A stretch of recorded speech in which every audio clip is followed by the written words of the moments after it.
Hello everyone, welcome back to Rob's Gaming Table. I'm Rob, and we're playing some more Destinies today for the third time on the channel.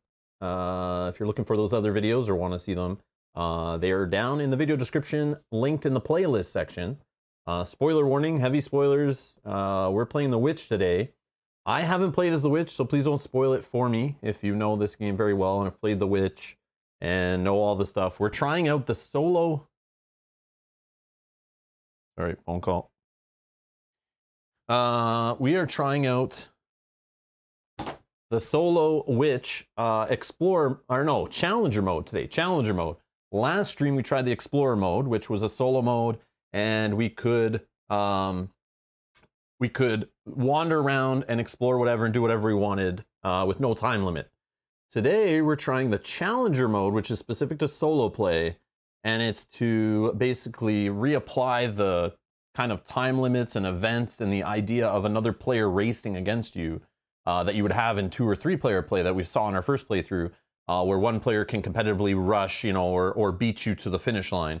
You can't obviously do that in solo. They don't use like an AI for it. So what they do is supposedly, this is what it was explained last stream to me in the chat, was they have a certain amount of turns you get for depending on which destiny you're doing or something like that with whichever character. So to add some playability if you're playing this game solo and you still want the time crunch and the events that happen during a scenario that may lock you out of things, is my understanding, then you play Challenger mode, which we're doing today. And hello everyone joining live. Hello, hello. You may have noticed I'm trying a new feature that's now available to me on YouTube where I can have the chat. I saw it this morning when I was scheduling our Q&A, and our Madara campaign episode 1 this weekend was just scheduled today. Go set a reminder for that. Yeah, we'll be playing through a bunch of that campaign for a while, so that should be fun. But I noticed there was a new feature. I can actually now set my chat, and this is a thing that I used to do on Twitch. You could set it for like member-only chat, or I guess on there it's subscriber-only chat, and follower-only chat and that kind of stuff. So it's like basically keeps out like just random spam crap or people who just, you know, don't really chat and might just want to be dumb in the chat. But I mean, I guess they still can be dumb and they can support the channel by subscribing or becoming a member. But today I just put it on subscriber only chat just to try it out. I don't know. We don't usually have a problem in our chat. It's been very far and few between. But it's just a feature I want to try out today. So I can set it to subscriber only chat. So subscribing's free. Anyone could just subscribe to the channel. You know, if you want to subscribe to come chat, I assume most people do that anyway. If you're going to hang out and chat, most of you, I would assume, are subscribers. But if you're not, you're going to find out today when you go to type and it tells you it's subscriber only chat. You have to be subscribed for, I think there was like a minute setting, and I put it to 5 minutes. I don't know. I'm just trying things out. So it's just test. It's just a test. We're going to try it today, see how it works. And then in the future, hopefully we're big enough where the spam bots, as Yogi's joke was before with the Roblox. I guess Yogi watches Roblox streams or something, but so does my daughter. But anyways, yeah, so just to keep the bots out and random stuff, you can put subscriber only chat, which is kind of cool. So I'm trying that out today. So yeah. And you could always, I think, unsubscribe after. Like you can subscribe, chat, and then unsubscribe and leave. I don't see why you couldn't, so it shouldn't cause a problem. Not a joke, Yogi. You definitely watch Roblox streams a lot. I know you do. Don't lie to me. Run around with Roblox with the kitties. I know what's going on. Anyways, all right.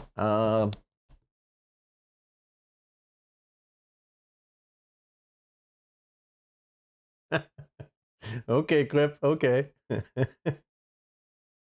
Yes, Mario, you're here on time. Yes, we haven't got it going yet. But yeah, welcome, everybody. And if you're new here, hit subscribe, join the chat with everybody. It's all good. You're welcome. You don't have to just lurk and watch. You can come in the chat along. Just don't spoil the Witch playthrough stuff. But today, assuming it goes quick enough, we'll play like at least 2 playthroughs. So the idea is of the Challenger mode is that you play, you kind of see where you get, you fail, you kind of make mental notes, or I guess make real notes, whatever you want to do. But you guys can help me out and play along. And we'll see what happens, especially those that don't know what they're doing. Play along and keep notes of like where things are. I'm assuming we will not win on our first playthrough because I'm playing blind with the Witch, never played her before. We'll see what we can find. But I have played the scenario twice now. You guys have seen it. We wandered around last episode, so I should know some things. Hopefully that will help us with the witch. But if we don't pass, then we're gonna try it again and see if we can be more efficient. Because that's the idea. Is try to be as efficient as you can. Bob's message just got flagged. Bob says, yes, subscribe and join chat. We don't bite. ... Much. But yes.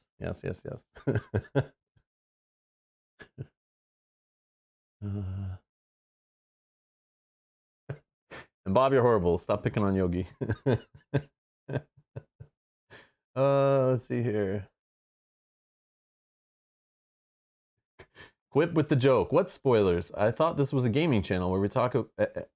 Why? Oh, I thought this was a gaming channel. Why are we talking about car parts? Yeah, we're gonna talk about cool spoilers you can put on the back of your car. All stream. Don't worry. Don't worry. Oh man. All right. Oh, am I not on or something? Oh.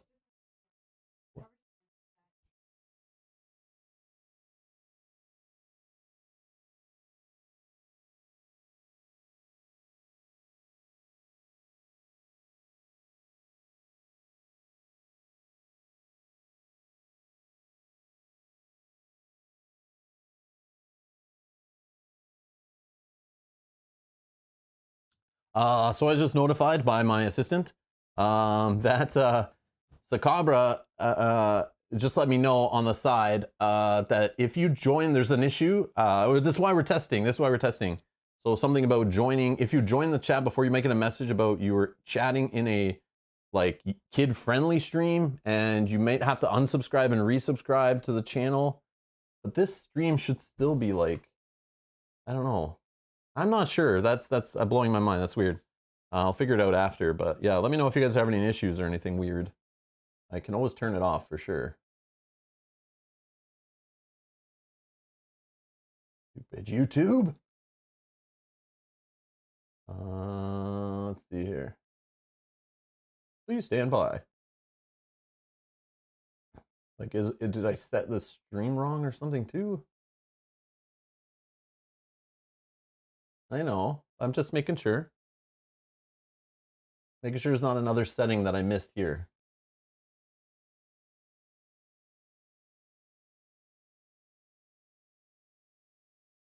Weird.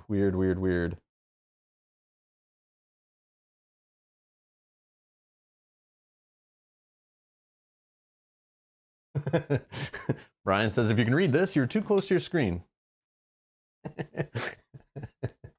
Okay, all right, it should be okay.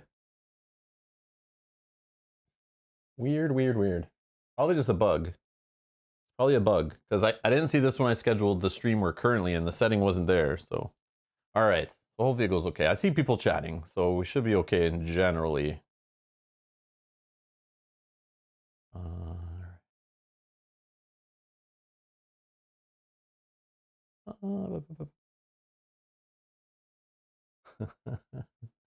Hello.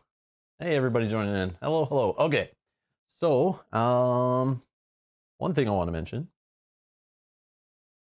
Destinies, we talked about this last time. I always find this fun with a game that I'm predicting to like fly up and eventually be in like the top, 1 or 200 games of all time on BoardGameGeek.com.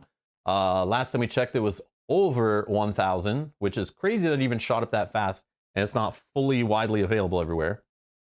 Yes, Mario, I can see your chat. Sub mode keeps the dad jokes down. Nah, Brian S is here. Yeah, there is not.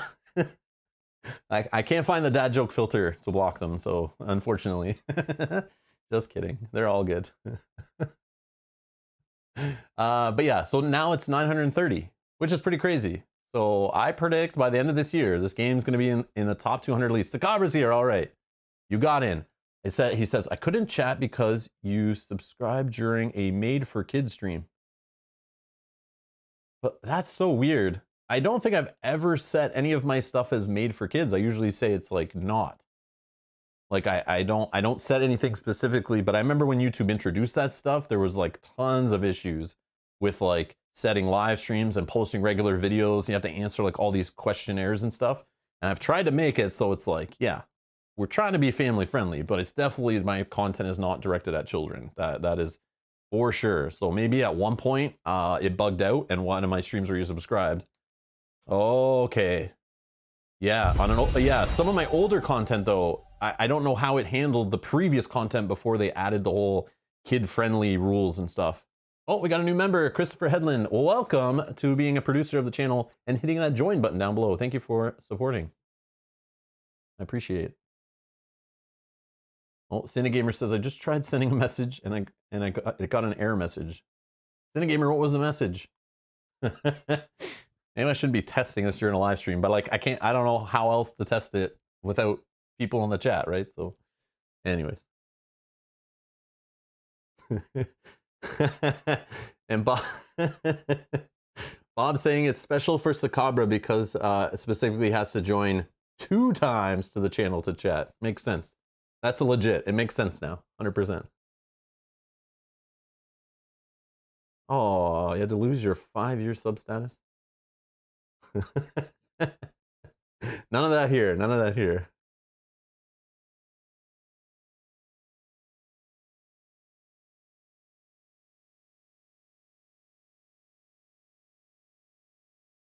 Weird.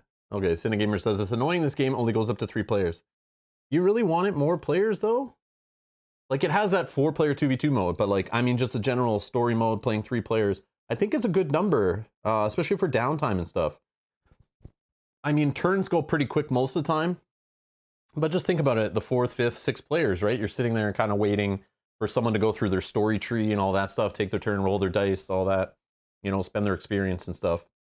Sometimes it might take a while to get around to your turn, and you just want to get to it. But you should be paying attention to most things that are happening on other players' turns. So maybe it's not as bad as I'm thinking. But I bet they tested it. Also, think about it from a programming standpoint and storyline standpoint and stuff. You add that 4th character to every scenario or that 5th character to every scenario, that just adds a ton of more development time and testing and possible failure points in the story trees and all that kind of stuff. So they probably want to keep the scope like very contained so that they could hopefully, you know, reduce bugs and make the game a higher quality product when it comes out. So I think it has to do with the app being integrated, reducing the player count. But that happens with all board games, right? If you start adding extra characters, abilities, cards, you know, unique powers and stuff, it just gets more complex, harder to play test it all, and leads to issues too, right? Oh, you typically play 4 players. Oh, okay.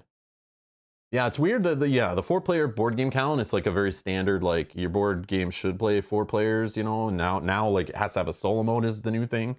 But yeah, 3-player is a weird count, but I think it has to do with the way that the game is designed and the project scope and stuff like that. So just think about the work of adding 1 more character that integrates into a story of a scenario and how it has to interact with all the things that the other players are trying to do and interact and be competitive, you know, and interweave, and then they can't stop each other and that kind of stuff. So yeah. But anyways, yeah, it's in the top 1,000 games now. So we'll see. We'll see by year's end, but I guarantee like this thing will be in the 200s or top 100 board games this year. Like the hype behind it is pretty huge, so it's nuts. Mario says 4 players sometimes just takes way too long. Yeah, Brian, it's in the top 1,000. I know. Well, last time it was 1,006, right?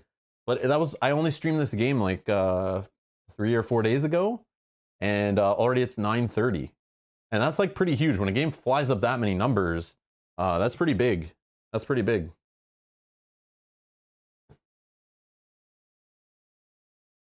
And Sakabra saying, well, Everdell is amazing. I'd never ever play it with more than 3. Even 3 is too much if you have an AP player. Yeah, oh, there's certain games. This game is like very limited. Like it's like you move, you interact, you go on. Your turn is done. There's no like, should I move first? How do I spend my multiple actions? Should I move after I do this? And like, what is the most efficient play? In this, it's just like, pick a tile, but you could have analysis paralysis over which tile you're going to go to, which point of interest you're going to interact with. You know, that's where I find the AP could come in. And yeah, if you're going to play like that, then yeah, if you have 3 of those players at the table, yeah, the game could take a while before your turn comes around. So I could see that. Bernardo's here. Greetings from the land of salsa and tacos, drinking tea and nuts. What the hell? What? What? All right, welcome, Bernardo. Welcome. Okay. Oh, that was Christopher's re-up, right? Yes. Okay, that's why it's not shown in the chat. It's hard with the notifications, like it doesn't tell you that. Oh, I see. There is a side screen that does tell me that. Christopher has been a member for 2 months. Christopher, thank you so much. Christopher's probably not here then. Maybe it just does that automatically. I don't know. But I saw Tara's the other day. Tara's been here. Tara Davis has been here for 4 months. So it's showing me some notifications on the side, but on the screen it pops up. It doesn't show that information. I should look to the side next time. My bad. Thank you, Mel. All right. Let's get to the game. Okay. So we got some Destinies. We're going to play Nature of the Beast. So we're playing the first scenario. It's the only scenario I've ever played. We will play the campaign in the future. There you see is 4 scenarios in the campaign. We want to play them when we have a full 3-player count.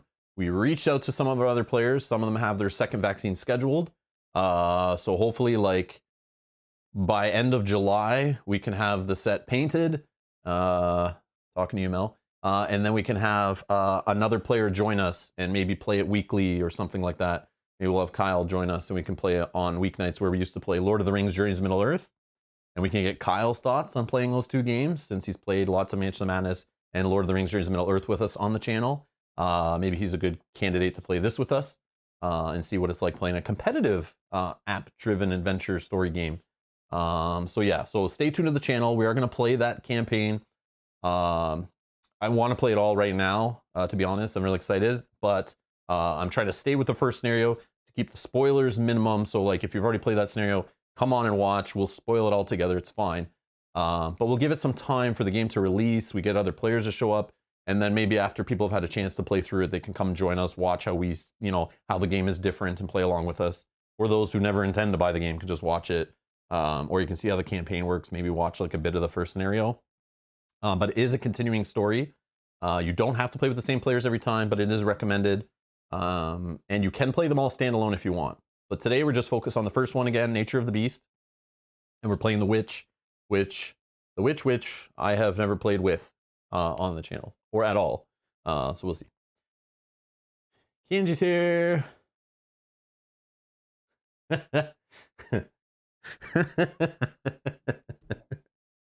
Oh man. Yeah, the problem, Mel needs time to paint, but we're about to start into like another big campaign game in Madara, so I don't know, we'll see how much time she has to paint. I think what it will do is we're gonna set up a paint area on the side of the game table, so that way when she's waiting for me to take my turns, she can work on painting, and we can have like a separate camera that we can switch to while I'm taking a long time chatting or deciding on my turn, and that way we can work in that downtime during gaming. She can also paint. I'm sure she would love to do that. I'm totally kidding. That would be horrible. Maybe not, though. I don't know. It's interesting. Anyways, all right. Enough of me. Okay.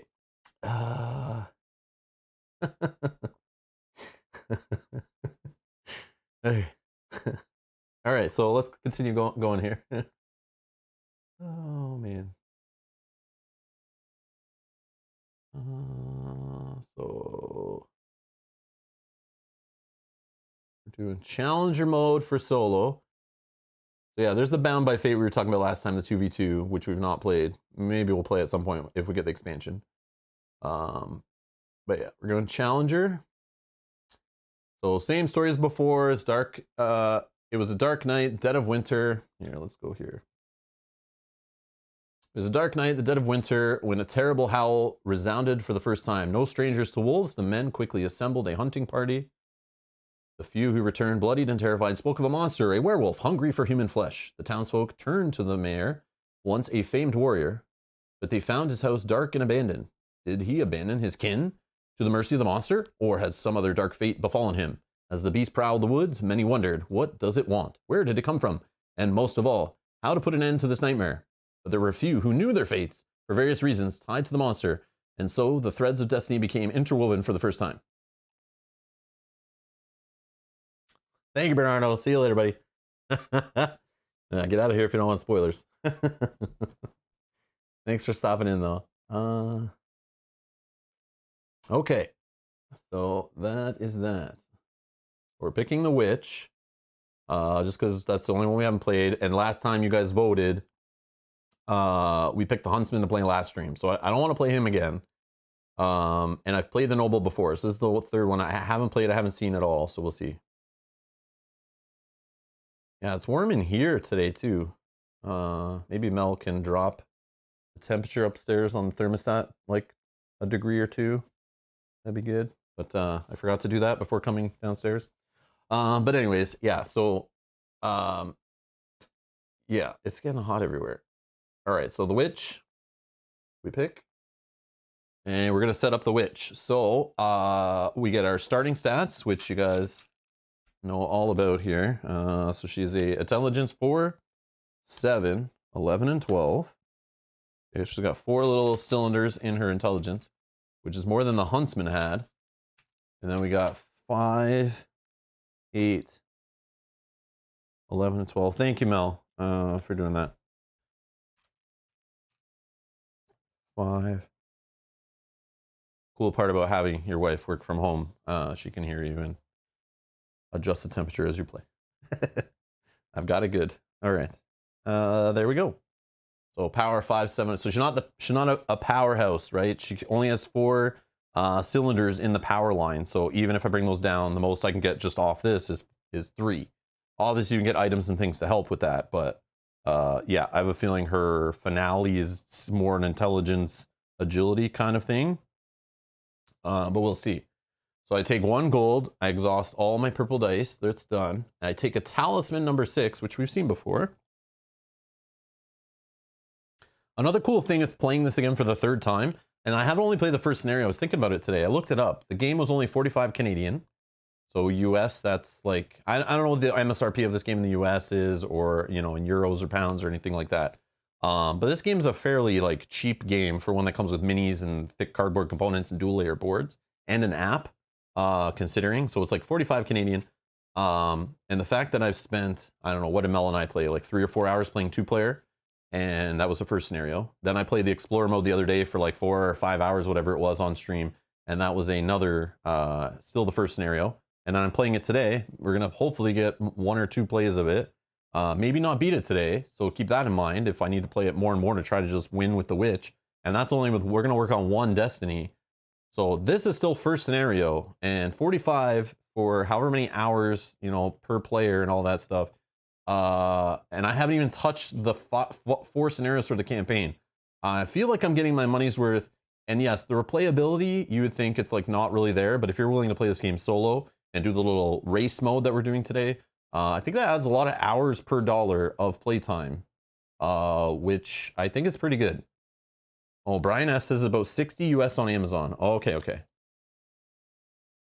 But other people's thoughts though too, because like prices are different in places, shipping and that kind of stuff. But just from my point of view, like buying it locally at a store, I'm playing retail today again. I if you didn't notice, this is not, I didn't kickstart this game. I waited for it to come to retail, so I'm only playing base retail copy, and I've barely scratched the game, but I've spent per player. So like Mel and I, whatever, 3-ish hours, whatever it was. Yeah, okay. So Scarpa's saying if it gets to $1 per hour, that's a great deal. That's a huge deal. And I always compare it to like, what do you do for entertainment normally, right? Like how much is, you know, how much you pay for your streaming service, you know, or a movie you purchase on Amazon, or going out to the movies, or dinner. You go out for dinner. How much does that cost, you know, like going out for a dinner? And, you know, you only get like, you know, an hour or whatever, 2 hours of entertainment for that. And, you know, how much you put into it. So, yeah, if you can get a board game like, you know, giving you tons of hours of entertainment for a low amount of money per hour, I think that's a huge value thing. But again, sometimes the quality of experience too is a thing. But like, you know, if you play a game only like for 10 hours and it's like the most amazing experience you've had in board gaming, then it's like, okay, you pay a little higher for that. It makes sense. But okay, so we got the talisman. Let's do here. So we got the talisman, and we just get +3 successes on a test where we get no successes. So I guess it's good early game when you're having trouble getting successes, but we usually end up selling it for the money or dropping it on the ground. But it's what we start with. What we start with. Did every player take their starting items and set their skills? Yes. Game progress saved automatically. Okay, cool. So the western part of town. Okay. I don't know why I sort these tiles out if we're just going to need all the same ones again. I'm a sucker. So we're just going to set up our tiles here on the board. I could probably do that in the other view. We're just going to set these tiles in the middle here. So this is the western part of town. Oh, I see. I can't see the words. Oh, I can over here. The church welcomes all. The town hall is locked and barred. In these days of cold and blood, the church has become a beacon of hope. Let's play Find the Mini again. Again, why did I put all these minis away? I don't know. Maybe that was not smart. All right, put the little church dude on there. Click OK. The eastern part of town where the smith and the inn can be found. Okay, which is tile 23.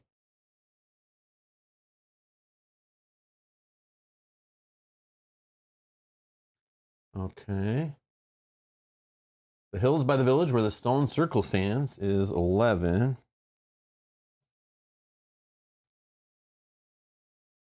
Uh, 25 is the road through the forest used to be much safer. It'll be interesting to see what things happen that once I haven't read The Witch's Destiny yet. We'll look at it in a sec.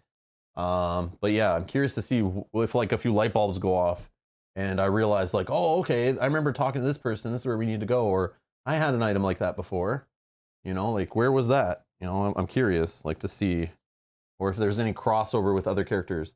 The wolf howls somewhere in the meadow. So number 16 goes in the top. And I think that's all the tiles we set up first. You fear if you don't hurry, the beast's soul will be lost forever. Oh, and that was the other thing. Edgar was here last time and he mentioned something that we were talking about after the stream. I forgot to bring it up when he mentioned it. Is that whole idea of being locked out of things. Like we know as you play the game, we saw it in Explorer mode even, that certain events happen between turns. Where like the wolf came, he went to the manor, he killed this thing, and now there's blood remnants here. We had the wolf show up last time as a miniature, and we ignored him, and then he left. Like all those little moments that come and go and disappear. Like I'm curious, like to play and try to see what happens. Like what happens if we race to the manor, which Edgar said, and we try to get there before whatever happens. You know, like does it do something different? I'm not sure. I'm not sure.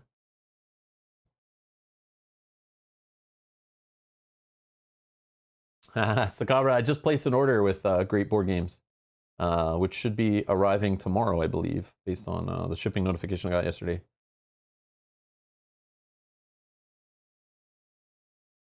And that reminds me, yeah, for those in Canada who have been waiting on the Investigator starter decks for Arkham Horror LCG, they seem to be working their way across the country and showing up in stock at all the local board game stores. So if you've been waiting on any of those Investigator starter packs, you should be able to get them now. They've been showing up over the last like week in stock. I've been getting a bunch of different notifications. So I did order a full second set for hopefully roping in some other players into the game in the future by kind of giving them out as like, you know, little first hits.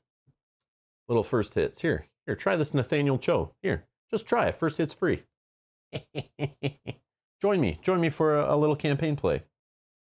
Yeah, so just letting you guys know. She can do math. She must be a witch. Get her. Burn the witch. Yes. Monty Python. Yes. All right. Oh, look. Days remaining. 8. Okay, this playthrough is going to be very short. We'll definitely be trying this again. So I didn't know if you get to pick the Destiny. But this is saying straight up, like, you have 8 days. Burn the witch!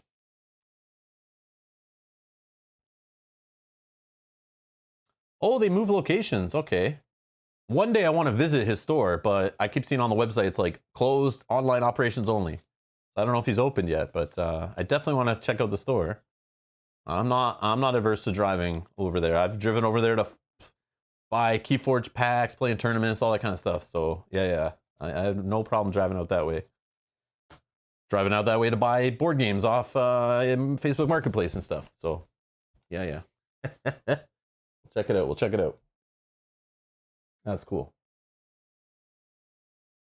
8 days and then they burn you? Yes, Vaso. 8 days and then they burn me. Is that the ending to the story if you lose? Oh my god. Burn the witch. It's your turn. Witch day 1. Refresh an effort die. Okay, so refresh 1 die. Oh yeah, let's go to this view. All right. So, this is what we need to do. We need to, let's find out our destiny. So remember, in this game, you have 2 destinies. For those that don't know, when you're first tuning in, spoiler warning, of course, I recommend tuning away, after a couple rounds, maybe seeing how the game works, because we're going to get into it here. So you have 2 destinies, each have their own QR code. One's purple, one's yellow. I don't know which one we're going to focus on today. Maybe we'll try, maybe we'll do a little poll, and we'll let you guys decide in the chat. So deep in your heart, you know the werewolf is your son, cursed by his evil wife. With magic you taught her yourself. The spell is a powerful one, but you know how to undo it. If you reverse the curse, you'll prove her guilt and bring her to justice and get your son back. Whoa, I did not expect that. So the witch is the mother of the werewolf. Oh, wow, okay. But the werewolf is like an evil dude that was mean to her daughter? What? No. She's not. She's just the mother of the werewolf, cursed by his evil wife. So now it's making the wife look evil. But before it made it appear like the wife wasn't. But she's a little close to the huntsman, right? So, Wow, okay. So our 2 options. Okay, this is already interesting. I'm very interested here. This is cool. So the left option there is perform a healing ceremony, help 3 townsmen in need. So they agree to take part in the ritual. Okay. Or reverse the spell. Find and bring 2 ritual items to the Romani camp. When you're ready, go to the stone circle in the west to fulfill your destiny. Okay. So there's crossover here. So, spoilers, if you haven't played with all the characters or whatever, now that I've played, if you don't want heavy spoilers, I recommend going and watching our first playthrough, where we didn't know really anything. But I am going to talk about it during this playthrough, things I've seen already. So talk about, and it's all first scenario based. We never played anymore, like I said. But I do want to talk about the interesting things I'm seeing now that I've seen all the characters' destinies from the first 3 and how they do interact with each other, and you can compete. So if another player, for example, needs 2 ritual items, and there are many ritual items, we know this now. I don't remember where they all are or anything like that. But just like the silver items that cross over from the other 2 characters, there is some crossover on the ritual items. So you could have another player going for that destiny and stealing ritual items that you might want or whatever. But it might make that person, if they see you grabbing ritual items, they may change their destiny that they're focusing on and go hard for that one.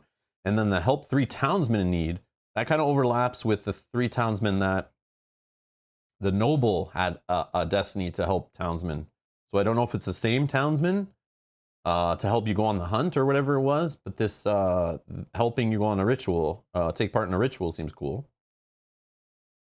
So, but the story's different. Like the other character trying to get the townsman to help him kill the wolf. The witch could try to get the townsman to help her save the wolf, which is, this is so fascinating. I find this so cool. And she's trying to reverse the spell with ritual items. And I think the other character was trying to the huntsman was trying to make the spell fully turn the mayor or whoever it was into a full wolf, not a werewolf, but a full wolf, which is so cool. Yeah, I'm kind of blown away by this. This is very neat. I'm excited to play the other scenarios. Now that I know there's some crossover here, assuming this carries forth through the game in the other scenarios, that's awesome. That's awesome. Yeah, okay. So We have some decisions to make. Whoops. End the turn. No, I accidentally clicked. No, no ending turn, please. So what we're gonna do, we're gonna figure out which destiny we're gonna try to complete today.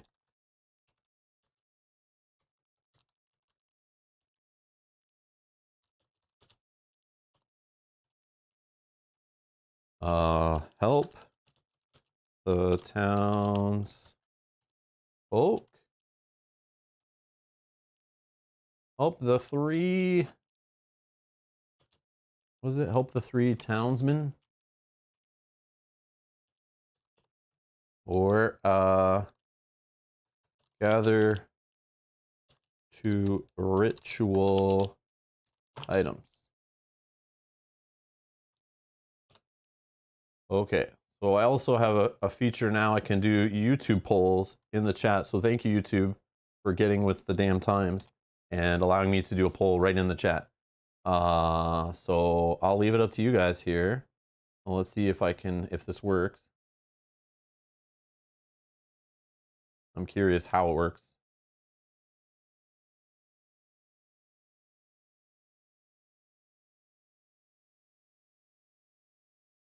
I have no idea what, oh, there it is. Okay. It's a little slow on my end. So it's nice YouTube's adding some features to live streaming. You know, so my decision to not stream on Twitch is getting better and better by the day. So thank you for that. Thanks, Google.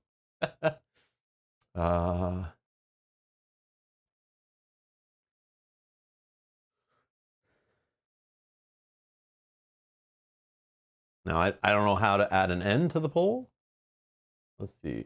Oh, I see. I can click it. Okay, that's cool. So vote in the chat if you're watching and you're able to vote in the live chat and select what we're doing. Are we trying to grab ritual items or are we trying to help the three townsmen? And again, we have 8 turns to try to do it.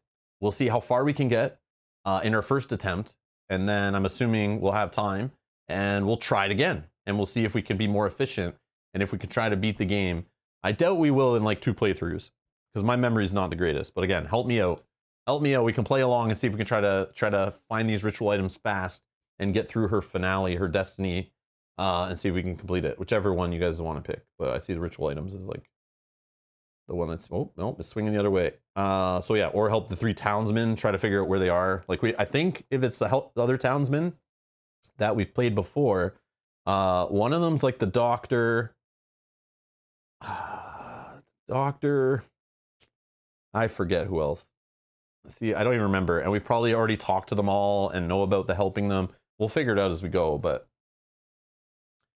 all right, so I'll give it like another like 20 seconds in the poll. And then I'll end it and we'll go with the majority.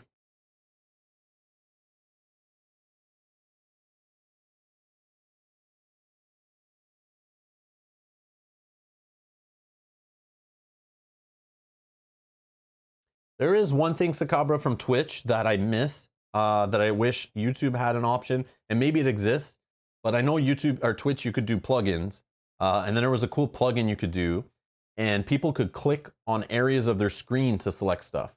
And I see Asmodee use that stuff still sometimes during conventions. But imagine like I hold 2 cards up, and I just say pick the card I'm going to play, or something like that, or where do you want me to go on the map? And everyone starts clicking on the screen if they have the plugin installed. They have to be in the browser. That was the only part that sucked. I don't think it worked in the app at the time. But you could click on the screen and it would show me a percentage of where people were clicking. And then I use that as a decision on where I go and what I do. And that's like a cool way to let, like, you know, the viewers control the playthrough, which I would love to do. And maybe someday YouTube will have something like that, or a plugin system. But yeah, that's the one thing I still like wish I could have here on YouTube, but they seem to be kind of catching up and doing some cool things. So I still watch a lot of Twitch, but yeah, not really for tabletop gaming. All right, ending the poll. What's it going to do when I do that? Oh, there we go. Cool, 15 votes. Okay, so 66%. Gather 2 ritual items. That's how we're doing it today. Sweet. Thank you everyone who voted. I appreciate it. And if you didn't vote, you're a jerk. No, I'm just kidding. I'm just kidding. Thank you. Thank you though for voting.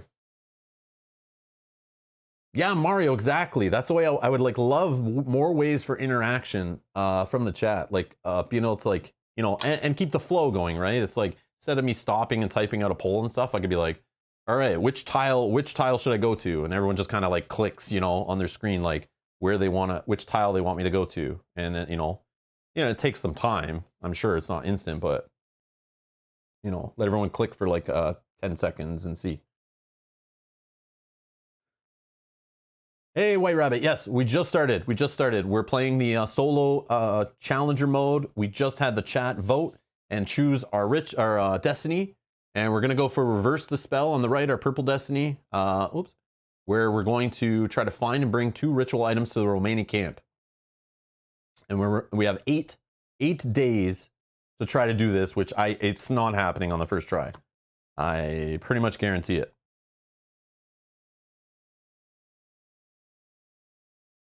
And thinking of ritual items,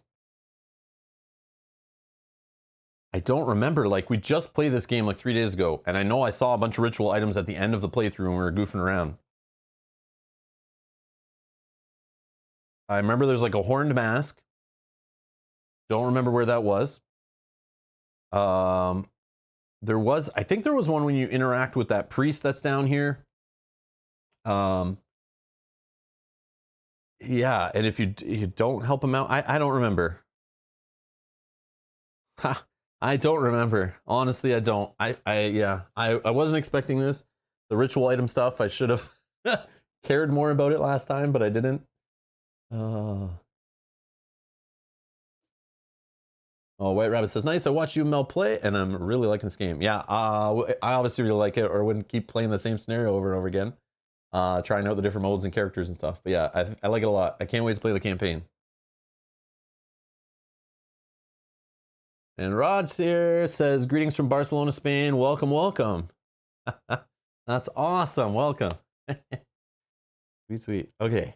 Oh, the crucifix was one, Basso? I couldn't remember if that was a ritual item. And that I found by being evil-ish to the wandering priest or monk or whatever it was. I remember. I think, right? Or no, that was being good with him, I think. And he just like disappears and leaves it or something. Yeah. Was that what we try to do? We just go south and try to get that? Well, I don't know. You're a fan of Tainted Grail. Well, welcome to Tainted Grail Light. Tainted Grail for beginners. Destinies by Lucky Duck Games. Bob, this is going to be a... so Bob's asking, are we going to be a goody two-shoes or an evil playthrough like we were doing before? I feel like it's whatever is going to get us there in the least amount of turns.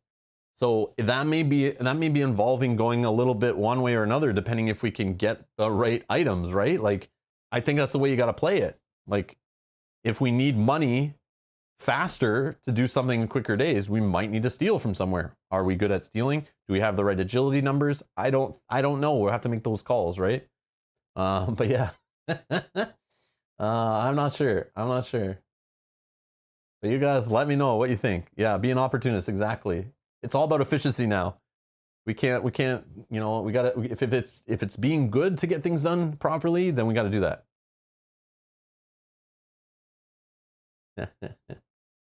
All right. So we have the church here we could visit. We can move. Should we just move? Like, do we care about the church? I think we go there. We could like steal from the plate, refresh the effort dice. I don't know, but we can't waste turns. So, but Janet's saying go to the church and pray first to get all your effort dice. Is that worth wasting a whole turn to do that though? Like, we have 8 days, guys, 8 days. And I'm supposed to find 2 items, bring them all the way across to the Romani camp, and then get to the circle place. And the Romani camp's like here. So that's like 1, 2, 1, 2. So 2 days alone, just going from the Romani camp to the circle to start it, to start our finale. So I don't know if those are the kind of choices we should be making. But again, like I'm already thinking like I'm trying to be the most efficient, cut the fat, see what happens. But again, like being more prepared for your finale is going to make it take less turns. So like, but there's that balance of how much preparation and turns, leveling up your stats, getting items do you want to do? I don't know. You might find one at the church while you're there. I don't remember. Oh, one day if you have the horse. Yes, yes, yes. Obviously, items can change that. Yes, Janet, for sure. Absolutely. You are 100% correct on that. 100% correct. Yeah, and there's items we've never seen. So like, who even knows? Who even knows what we'll find that may make things like, I feel like playing this over and over again and studying it and taking notes, you could find like the perfect play of like, so let's say the witch to save a day or two on her finale needs like really good intelligence. Okay. So then you know like, okay, we need to go here to get experience. That helps us level up our intelligence. We need to go get this item that helps us change like a purple die on our intelligence or rerolls or, you know, things to affect that stat.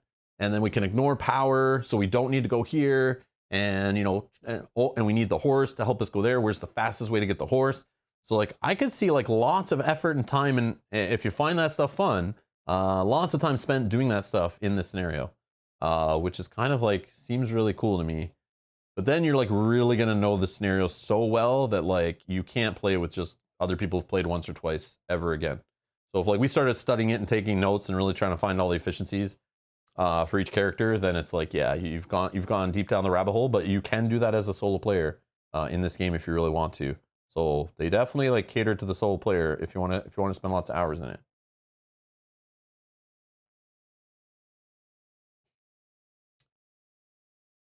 Rod says I would go to northwest. Yeah, a ritual item was up here, right? There was one in the mausoleum or whatever it was, I think. Oh, we got a new subscriber. Peter, thank you for subscribing. Welcome, welcome. All right. Northwest corner had the ruin with the ritual item. East from there is the body with the mask. Ah, the kid's body, right? That's where the mask was. Yes. All right, let's try that. Let's try that. Let's see what we can do. Okay, so let's just try. And the thing is, I want to see is if we try to rush for those things and not be prepared with items and helping our stats out, will it make it harder to get those things? Will we miss them and then have to go do other things? So I'm curious just to see. Let's see. Let's go based on our knowledge and just do that. So let's go. So we should probably go north first then, because we can't get to the top corner without stopping by somewhere else. So I think we go north to where a wolf howls somewhere in the meadow. Oh, but maybe that's not where the kid was. That's where the horse was in the warm spring, right? The warm spring and the horse having issues up there. So the kid's like to the northeast, right? Yeah, to the northeast, I think. Let's just go north. Okay. So the briars and rocks. Oops, sorry, you guys can't see that. So the briars and rocks are covered in snow. Not much else to see here.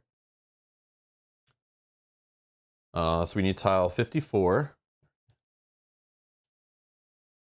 Oh, we gotta go deep on this one. 54.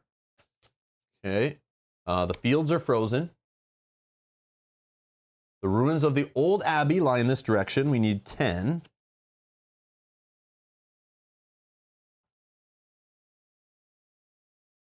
All right.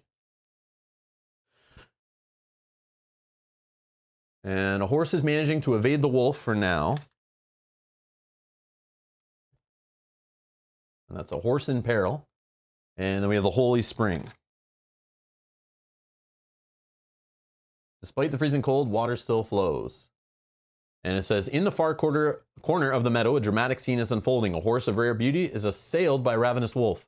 For now, it managed to evade the predator, but how long can it last? Refresh one of your purple dice. So, should we try to get the horse right now? Is that what the plan is? Or should we go to the Holy Spring? What do you guys think? What do you think in the chat? What are your recommendations? The Holy Spring, I don't remember really what happens there. Maybe we get an item. Maybe it's something good. If it's refreshing dice, we only need one to refresh, so I don't think it's worth it. Maybe we get some experience. I don't remember. I feel like it's not bad, though. But the horse in peril. Are we ready to handle a wolf? I don't know. I don't know. But if we can, I think we get the horse, right? Yeah, okay. YOLO horse? Yeah, okay. All right, I know, that's the thing. Like, I don't think we're ready, but let's try. All right, a defenseless creature is in peril. A stallion of great beauty is being harassed by a hungry wolf. For now, the horse is able to keep its attacker at bay, but it is clearly exhausted and the frozen field offers no shelter. Your arrival buys you some time as the wolf's attention turns momentarily to you. So I think we're trying to drive the wolf. Yeah, we'll try to drive the wolf. No, our power is actually better. Oh, this is the horse that gives you +1 move, which is good. Which is good.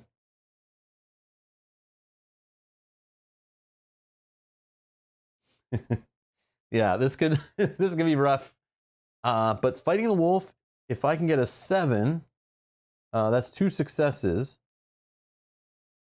But for agility, I need an 8 to get 2 successes. But it might be harder to fight the wolf with power than to drive the wolf off with agility. You know, like maybe it doesn't need as many successes. So fighting the wolf with your bare hands probably needs a good amount of successes, right? And then drive the wolf off by lead it away. Might not need as many successes. Right? We don't have a way to scare it off with fire. We do not have a weapon to fight it with.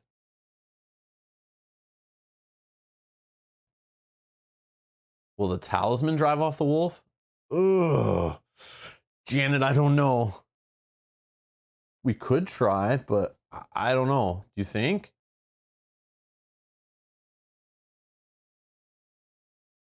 Yeah, if we fail, like we get 0 successes, we'll at least have 3. So the talisman could help us and we could throw it away, assuming we get 0. If we get 1 success, though, we can't use the talisman. That's the problem. So I see in the chat you guys are saying hope for at least 1, fight it. Janet wants me to try the talisman.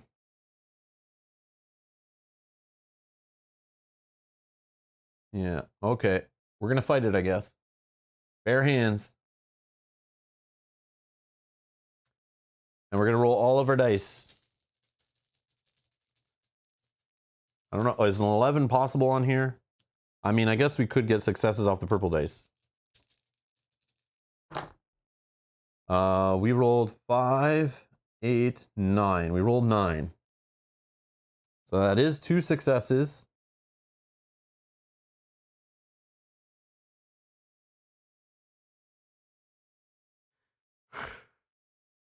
Oh, not good. You charge, but the wolf pounces upon you, knocking you off your feet with ease. It bites ferociously, and before you shake it off, you receive several painful wounds. Exhaust one of your purple dice. Well, they're all exhausted anyway, so aha. But then you lose 2 power. I'm going to lose the one that's up here, and I will lose this one. All right, but we do gain an experience. And our turn ends. So yeah, not a good play. Not a good play. So we refresh an effort die. Days remaining 7.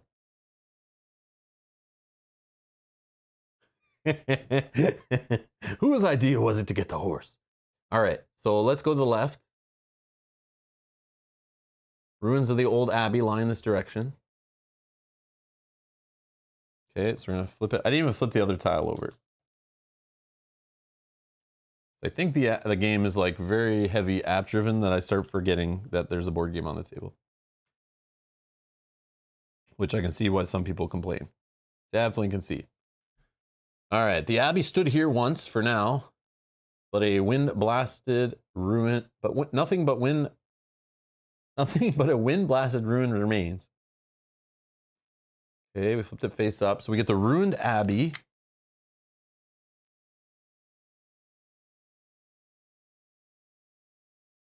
We get the Ruined Abbey, and then the runes ominous as they might look, radiate calm. And time has not been kind to the mausoleum.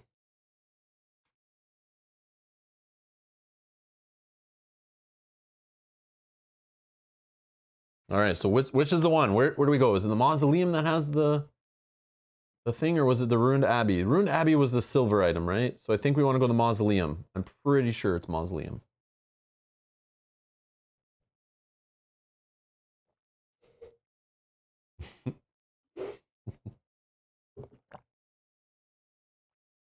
Oh, use XP to gain strength back? Is that what we should be doing?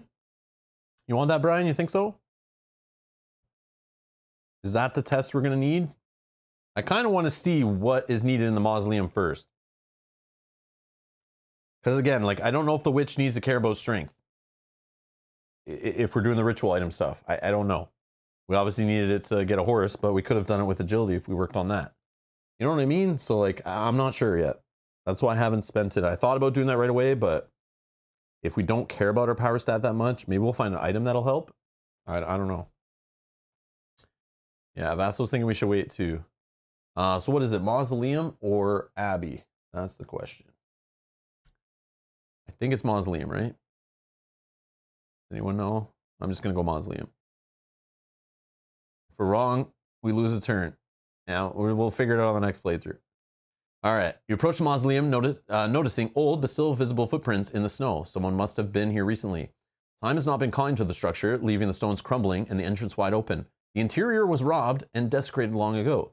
The cover of the sarcophagus is broken and cast aside, but a few forgotten coins glitter among the bones. Yet you have a strange feeling there must be more to this place.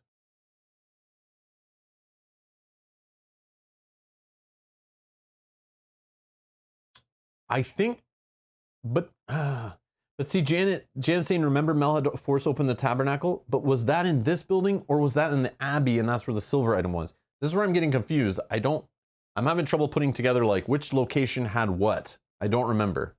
That's the only thing. So like, I don't remember which building she did that in. I remember it's on this tile. I just didn't remember which building. So we're gonna try to steal the coins. We're gonna gain 2. Why not? Sounds good. So we have 3 gold. It doesn't feel right stealing from the dead. This is desperate time, you tell yourself, in a vain attempt to feel better. All right, so here's what we're gonna do. We're gonna help our intelligence. We're gonna try right now, we're gonna spend some experience. And we're gonna move this to a 6, and this one to a 10. Yeah. Hey, Heather. Mel doesn't even remember.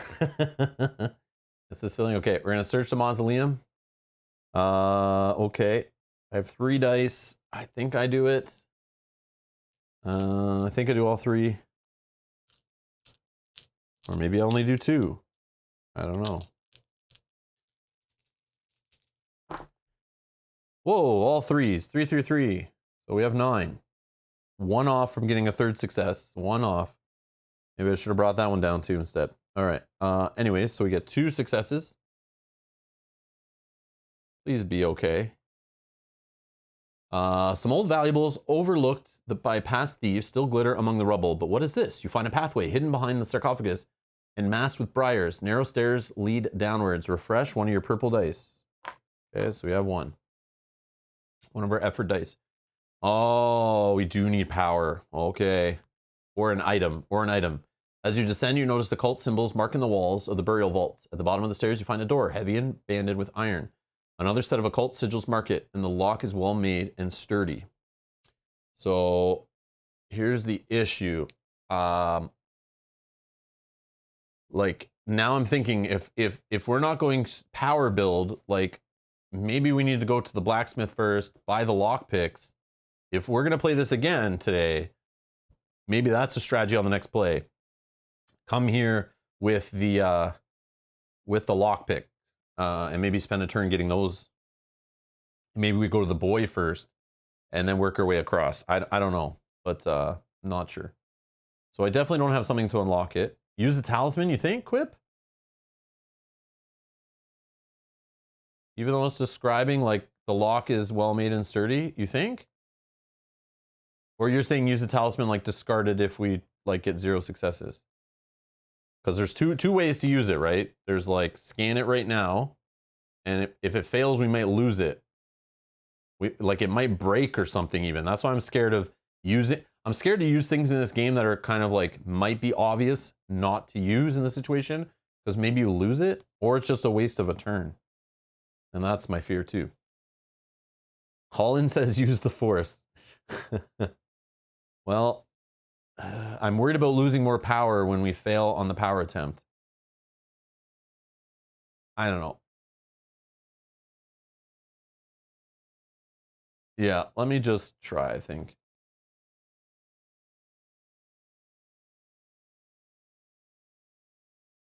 Be the failure you're meant to be and use the talisman. Okay. Brian says you need the lockpick or the axe. Yeah, I think so too. So these are things to note. Let's try to do this on the next attempt, assuming we don't win this one. And that's what we need to do, is go there and get the lockpicks or the axe. And then maybe we have the axe against the wolf, you know, with the horse. Stuff like that, right? Maybe that's what we need to do. I don't know. So I guess I'll just try to break it down. Or do I try the talisman? No, I think we try to just break it down. I don't know.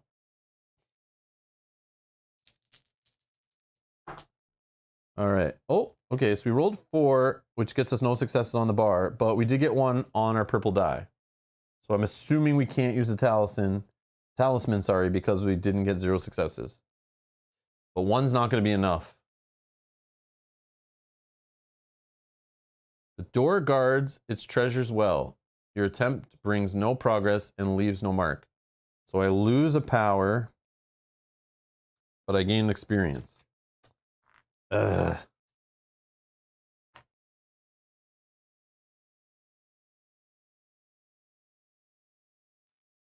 Okay.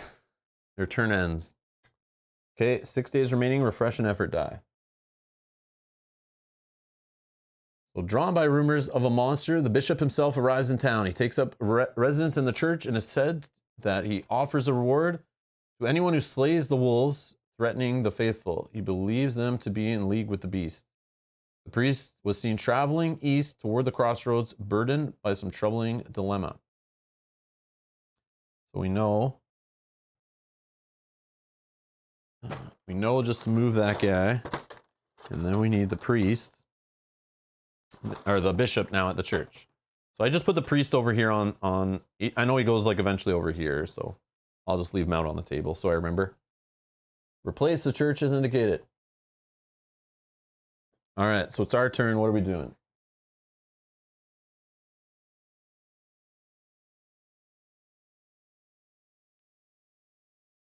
So I should have not put purple dice in, right? Quip, and then so I fail, and then I could have used the talisman for 3 successes. I should have done that. You're right. I so should have done that.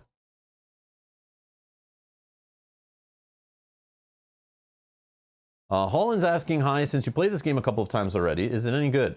Well, I wouldn't play it more than once if it wasn't any good. There's your tip. And it says, I'm on the fence about it because of the app, not a fan of apps for board games. Then don't worry, spend your money on many, many other board games in the hobby. Like literally like 98% of all other board games in the hobby do not involve an app.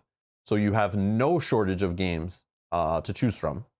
But I'm in the camp that I like to see new things and different things tried in board gaming.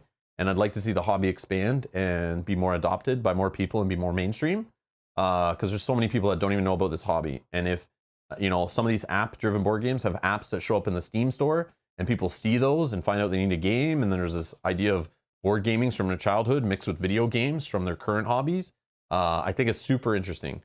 I love that developers are doing this. I've said this many times, but I love that we have so many choices in the hobby. So it's up to you. If you're not a fan of board games with apps, don't even worry about it. Just walk away. But I'm all about trying different experiences. So I love it. I think it's great. They did a good job with it. Yes, it's maybe more app than board game. It's like definitely on that argument of some people say like, you know, why are there apps in more board games, you know? And usually they're helping out. They're taking up some clutter off the table. They're handling an AI. They're eliminating the idea of needing a GM to know a whole different rule book to play the game with you, which I love that it eliminates that and can make games fully co-op.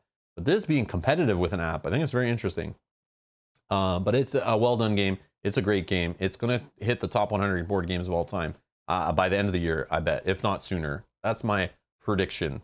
Just because it's doing something different in the hobby. But again, if you're not a fan of board game apps, like this is definitely leaning more into the app, you know, and simplifying the board game side of things more. But it's definitely a nice light game if you're looking to try an app-driven board game. This is like the cheapest one, very high production values. I don't know. That's what Holland I saw it just pop up in the chat too, saying, okay, thanks for the answer. Well, it's only €50. And so I think I'm giving it a try. And that's what I was going to say. I'm like, this is the best one to try, right? Because it's not like over $100, dollars or whatever for those big FFG ones like Mansion of Madness or Lord of the Rings: Journey to Middle Earth. I know there's other board game apps, but those are the two that really like. Basically, I tried, or I saw at a convention actually, XCOM when that was demoed, but that didn't really pull me in. But once I saw Mansion of Madness, how it used the app to hide the dungeon from you, like not knowing what tiles were next or what items were next or what enemies would even show up. I love that it handles that stuff. And I'm looking forward to trying that in Descent too, because that's the one thing that hurt Descent for me was the whole idea of needing a GM. And then the co-op app wasn't really that great, I don't think. But yeah, I'm looking forward to Descent 3rd edition to play that in a more epic app-driven board game. But yeah, it's worth a shot. But again, if you have a nice big screen or a tablet or something to play it with, then yeah, it's fine. It just sits at the table with you. Obviously, you're watching me stream it. I have the app like blown up bigger than the board because in this game, it's like you just need to see my dice rolls or my stats, right? Do you really need to see this board when the app shows it so much nicer on a bigger screen? That's the only idea too. So maybe I'm making it seem more app focused too. But yeah, there's so many cool ways apps can be used for sure. So many cool ways.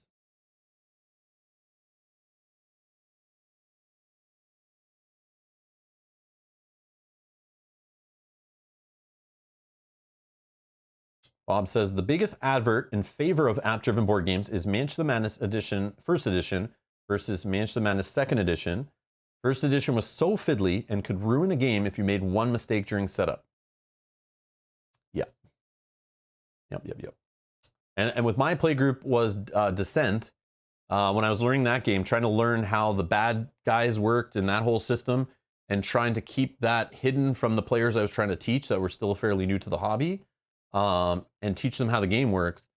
And then realizing like I'm always going to be playing the bad guy, the GM, the dungeon master, whatever, because those players aren't going to put the effort and time into learning an additional rule set to play the game. So it kind of sucked how I couldn't be the adventurer. I had to sit there and be the GM every time we played the game, which just made me put the game on the shelf and not care about it ever again. I like it in hidden movement games like Fury of Dracula. I think it's cool to have a different rule set, but it's just because I like those hidden movement games. But yeah, just the idea of having a different player at the table has to learn a full different rule set turns me right off. I don't know. It's just something like I have no interest in playing games like that. And now we have apps to kind of take that over. I think it's really cool. Good use of technology, in my opinion. Yeah, like Brian is saying in the chat, Mansion of Madness sold him on an app-driven game. Same here. That was the one where I'm like, okay, a dungeon crawler where I have no idea what the next going through that door is going to do. I have no idea. And I don't need another player who's sitting there with like a deck of cards or a book trying to figure that out. Like, and it could change every time. I don't know. It's super neat. Something about that. Just neat not having that GM player there. It's very interesting. Anyways, but yeah. I love the discussion of this apps in board games or not, but I think it's great. We need more options. You have choice though. So, but I'm very against people who go and attack and try to, say they're garbage, get them out of the hobby. Don't put apps with my board games. And that statement is like, A, it's not your board game. You're choosing not to support it. Go away and play some different games. So I'm very against that idea of like, shutting down things that you don't like. Like there's other people who might like that. Let them be created. You just vote with your wallet and choose what you are into, right? So I think they need to be promoted because A, it's going to bring people into the hobby one way or another. And you might find another player who will eventually play your favorite game with you because they were pulled into the hobby by someone who was playing an app-driven game at a convention or something, or at a board game night, and somebody saw that and then started playing board games more because they found these app-driven games. So like just another little point to bring people into the hobby, I think is great, because then you'll have more players playing your game with you eventually. Is how I look at it.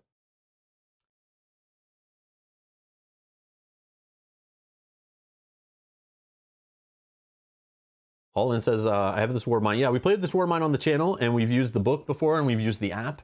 The app for this War Mine that replaces the book, I think is an amazing way to use an app. And yeah, just a way to just type in a code, find the entry. You don't have to scan pages and accidentally see stuff that's spoiled for you. Yeah, just apps hiding things from you. It's so much better than scenario books, I feel. And it's usually easier to hold a tablet or a phone or have it propped beside you than a giant floppy, 500-page manual, in my opinion. Okay, so what are we doing here? We're on the Abbey and the Mausoleum area in the top left. You got the app too? Awesome. Yeah, the app's super helpful in that game. It's like such a small thing, but it's so helpful. Quip says, don't like a technology infringing on your board game? There's an app for that.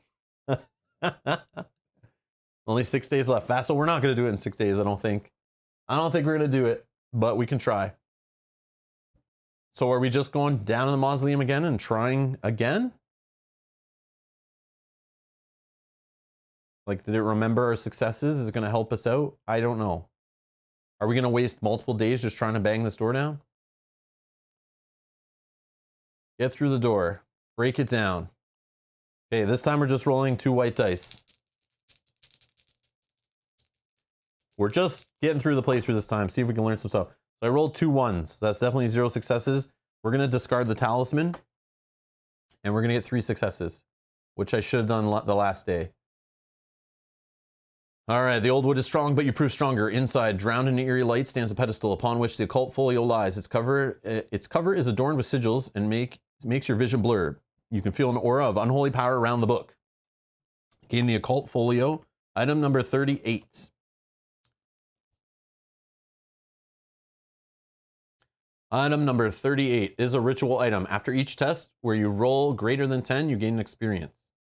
Okay, that's a pretty good item to get fairly early in the game. But is it really early for us now? Or like mid-game based on the 8-day limit? We need more items. Okay, so that's what we should have done last time. Would have probably saved a day. But yeah. All right, the moment you take the folio, the ground starts to shake. You escape in a panic. As you clamber up the stairs, an avalanche of stones tumbles down, nearly crushing you. As soon as you're out and stop to take a calming breath, the mausoleum collapses. Oh no! So I'm taking the mausoleum off the board. My turn ends. Okay, we're going to freshen effort die. 5 days remaining. Day 4. The missing mayor is the main topic of town gossip. Some blame his disappearance on his wife, who is widely distrusted. She's a strange woman who's rumored to dabble in the arcane arts. The sorceress, some called her behind her back. When he disappeared, so did she. Okay, now we're going to the kid.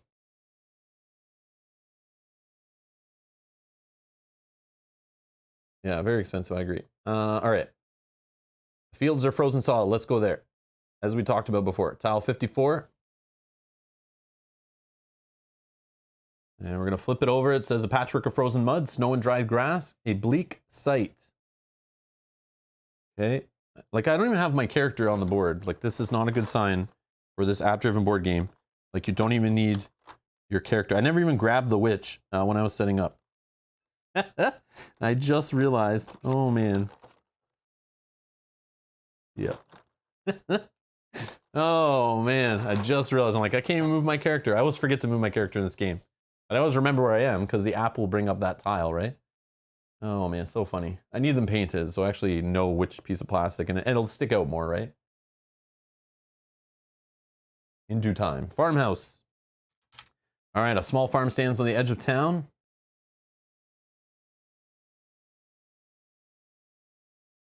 And what's happening here? A strange man seems to be plowing a field in the middle of winter. Oh, strange plowman. Isn't that the ghost guy where we got like the tarot card or something?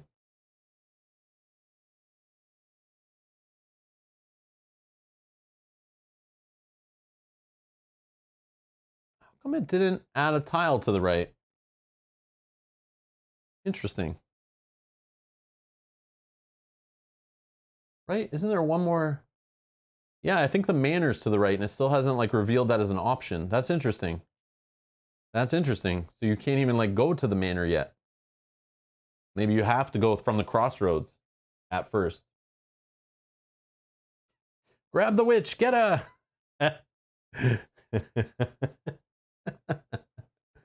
It just goes to show though, like, do you really need the components to play this game? I don't know. I don't know. But anyways. Plowman, plowman. Vaso is the plowman where we get it? Or was the farmhouse where you find the boy? No, the farmhouse where the parents are, right? Where was the boy? I thought the boy was over here. Or was the boy at the Holy Spring? Oh, did we mess up?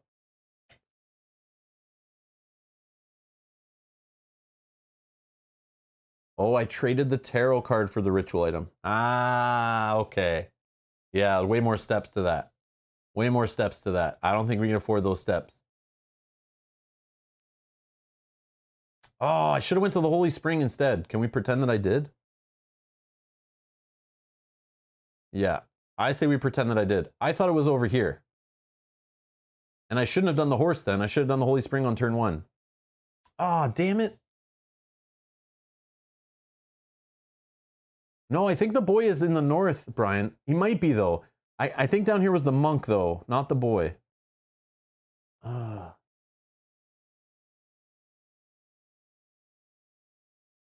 Also saying no. No to what? Remember, there's like a 12 to 15-second delay depending where you are. Oh, you're just saying no to Brian, probably. Yeah, no to Brian. Autosave function says no.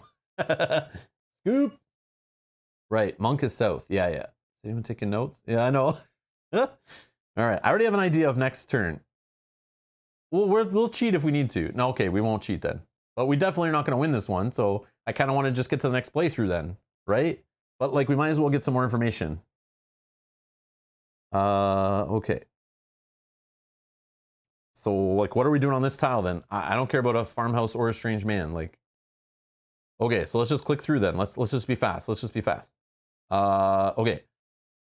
So you enter the hut, we come to the farmhouse. To come upon a quarrel between a poor farmer and his wife. Not only did our boy disappear, you hear, but we'll soon have no chickens if nothing is done about that fox. The farmer looks to you for help with nothing in return but his future assistance. Okay, so this is one of the men you can help who could help us with our other ritual, our other destiny. Okay, our other destiny. We could do this one if we cared, but obviously it's a waste of time for the destiny we're working on, I think.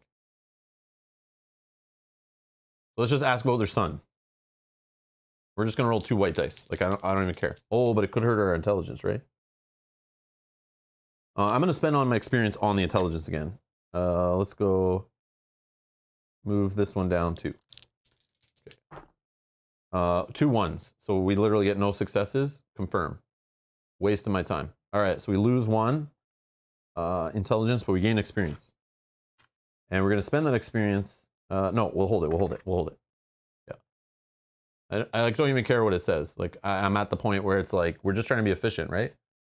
I have no items. I'm not going to hunt the fox. So let's just end our turn. Like, the biggest waste of a turn. Unfortunately.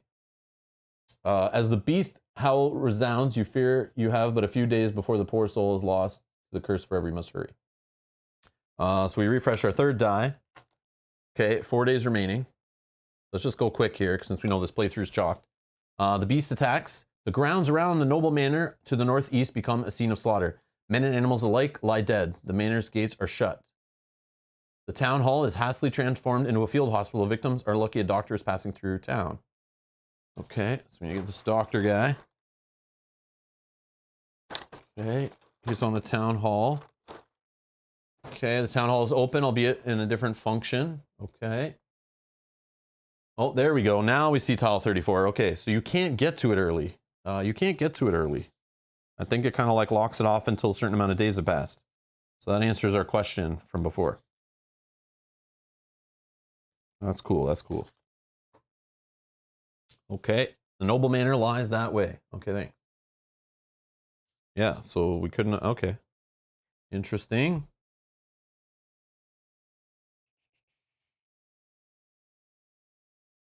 But next, do I even care about the horse though? That's the thing. Do I care about the horse? I don't know. Do I bring fire to care about the horse? I don't know. I feel like I should just went to the Holy Spring. Try to get the ritual item off the boy. Then go to the mausoleum. Maybe that item would have helped me with opening that door. Save me a turn. I should have used the ritual item the first time. We're going to try that a little more efficient the next time. See if we can get that. But on this turn,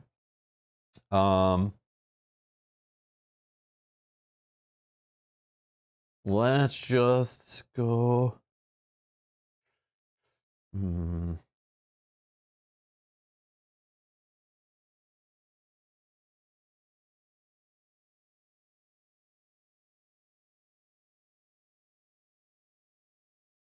Yeah, there might be another ritual item somewhere. I don't know. Like, do we just go to the manor? Maybe we find one there. Maybe there's one at the crossroads. I don't know. I'm not sure.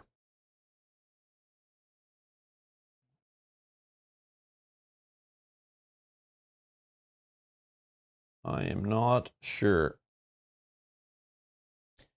Because I think we've seen like 3 or 4 ritual items in all of our playthroughs so far. All right, so let's just go next. We're going to do the Holy Spring. Let's just try to find information for our retry. So we'll move Holy Spring. Despite the freezing cold, a small spring flows between the moss-covered rocks. The townsfolk believe this is a holy fountain. They call it St. Simon Springs. The rocks are warm to the touch. So is the water. Barely visible footprints dot the snow. So let's drink the water. No, let's analyze the footprints. Okay, we're doing intelligence.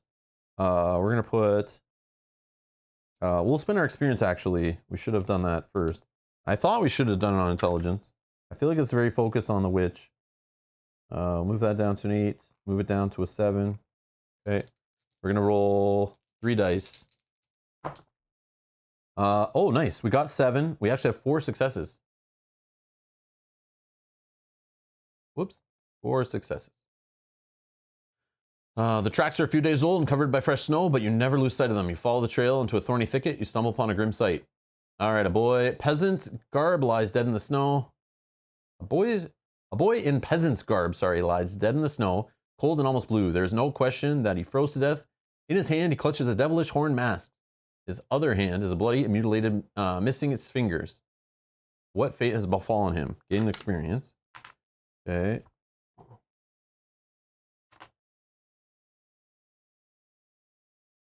Okay. Now we need power to pry the mask from his fingers. That's the problem. Let's drink the water first. Hopefully that doesn't end our turn or something. Oh, we gain holy water. Okay. Forgot about that. Okay. Keep all this stuff in mind for our next try. So holy water. Reroll any number of your dice. Okay. Reroll any number of our dice. And we refresh one of our purple dice. Okay, so we're loaded. Okay, so what we're going to do, let's spend this experience on power, I think, right?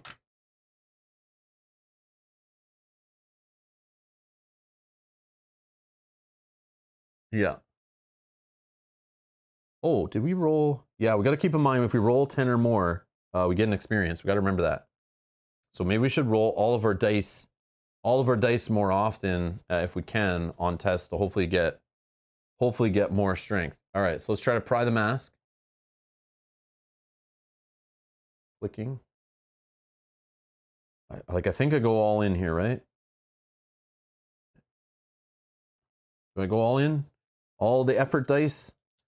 And then maybe I can roll a 10 or higher and I get an experience out of it? Equal to or 10? Equal to 10 or higher? I mean, I don't want to fail and lose some power again. 2 purple? 2 purple, says Vassal. We'll go 2 purple. I like it. Yeah, the only reason I really think of the all purple is just for the experience bump. All in, says Brian. Anyone else?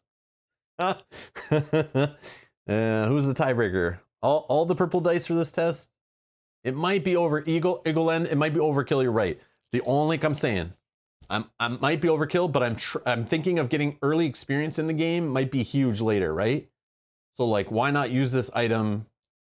So it's like I'm trading away effort dice, which yeah, it might take a while to get them back. So maybe I'll do two. I'll do two. Two purple. Okay, two purple. Janet says two. We're going two. All right. All right. So unfortunately, we only rolled 6 worth. 2 1s on the big dice, 2 2s on the smaller dice. Do we re-roll? So this will get us 6, which is only 1 success. Do I throw away the holy water and re-roll? Is it that important?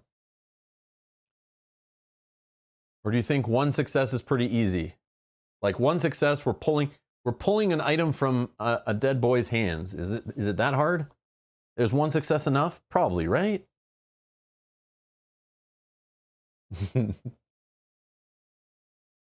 Use holy water? Yeah? Because the game says, like in the rule book, it's like you kind of have to look at how difficult you think the tests are, right? So this is where I'm coming from. I'll show you. Here is that table. Where is that table of like success tests? So the test difficulty, if we think it's easy, then you have to deduce this based on just the text, right? And what you assume. So if we think it's an easy test to pull a mask out of a dead boy's hands, and maybe it's hard because of emotionally it's hard, but it's a power test, right? It's like you're kind of using your power. I don't know. But if we think it's moderate, we need 2. If we think it's a difficult test, we should really try for 3 successes. If we think it's very difficult, 4. And if it's an epic test, which I'm assuming is all the finale stuff, a 5 to 6 successes.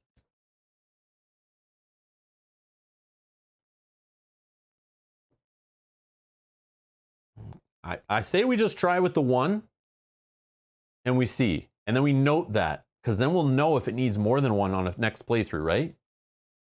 Right.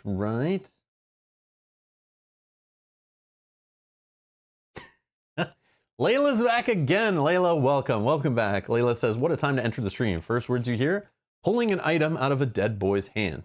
Yes, that's how dark we're going on this stream. Yep. YouTube was right with Sakabra earlier. He had to resubscribe. This is definitely not a child-friendly stream.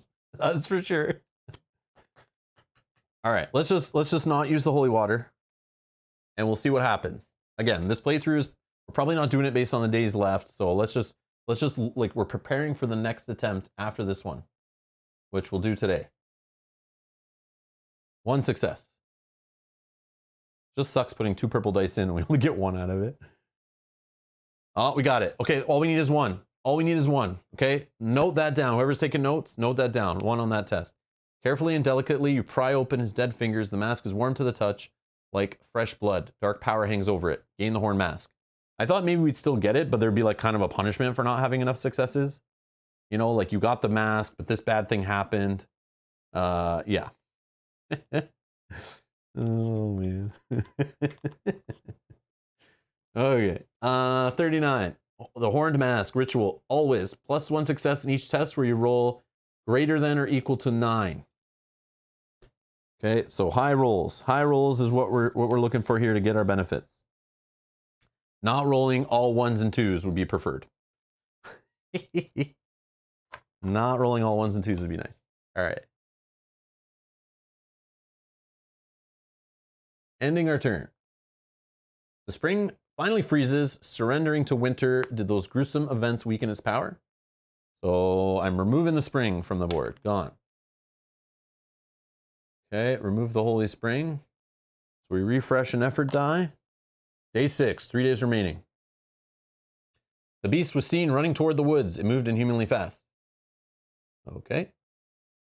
So we have 2 ritual items. So we need to get to that camp now. We need to get to the camp, which is all the way down on the far right. I say we stop by... I say we stop by the blacksmith. I don't think we can reach that far, though. Oh, yeah, we can. We can move 2, right? So let's go explore the smith and the inn. which we should have, I feel, done on an opening turn. We're going to flip this one over, and we're here. This is 1, 2 away. You're allowed to move up to 2, but you have to stop on an unexplored tile. So this part of town houses the inn and the craftsman's dwellings. Usually it's teeming with life. Now the street is empty. Okay, the hanging tree, tile 52. Okay, the hanging tree stands where 2 roads meet at the crossroads. 42. 42 says, wolves howl, the forest does not welcome you. Oh, I know that's where the wolf den is. I know that's where the wolf den is, and the broken down cart. I remember that. And we have the inn. Okay. Many find comfort in the inn, always warm and welcoming. The workshop radiates heat. The smith is hard at work. Let's find the smith.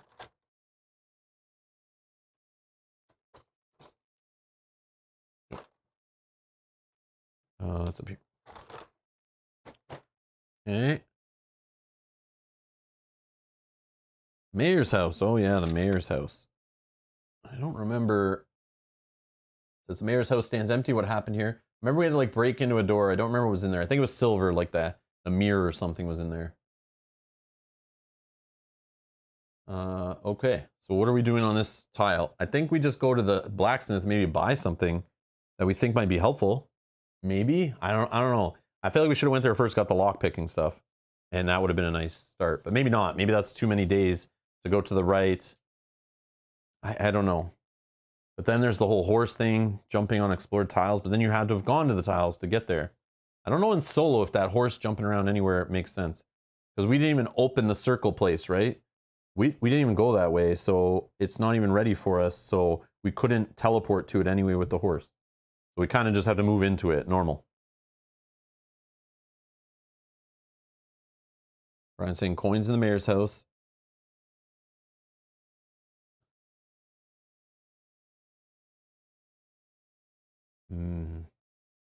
Trying to remember the items from the blacksmith.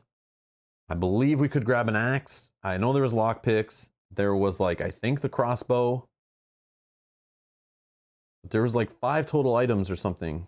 And I don't remember if any of them do we think would help on intelligence tests, maybe agility, maybe power. I remember like the power, the axe, I think you can throw it away for like +2 on a power test. Maybe we need that for a finale. I don't know. But we're doing like the ritual destiny, right? So like we got our ritual items, but like I think it's like intelligence tests maybe, which is all that this is focused on. That's why I've been like really focused on that stat display as best I can so far. Because I feel like that's what's going to come into play at the end the most. We have 3 gold. And you're saying go to the mayor's house for money, Brian, but I have 3 gold. Like, what am I doing with this money? I still don't know what I'm saving money for and what items we could buy to help us win this playthrough. So that's what I think we also need to figure out is like, once we see the finale, if we get there, which I don't think we will in this play, but if we start learning what tests are involved and if we can find some items that'll help us on those tests, that's how we're going to save days during our finale, our destiny, when we do that showdown. If we can shave a day or 2 off of that by like really succeeding on those tests, will help. So let's. Quip says sword, torch, trap, 2 lockpicks, axe, and crossbow as far as I remember. Wow, you're good, because I think those are pretty. Oh, swords, yes. Yeah, the swords I should have remembered. So yeah, let's check. We're going to visit the smith. Okay, so crossbow, sword, hatchet, trap. Yeah, lots of. There's 5 different things, but a bunch of 2-ofs. So 2 10s. Get this stuff out. We'll need it out anyway. 2 10s. 2 5s. Oops, skip that. Should went there first. 2 5s. 2 14s and a 16.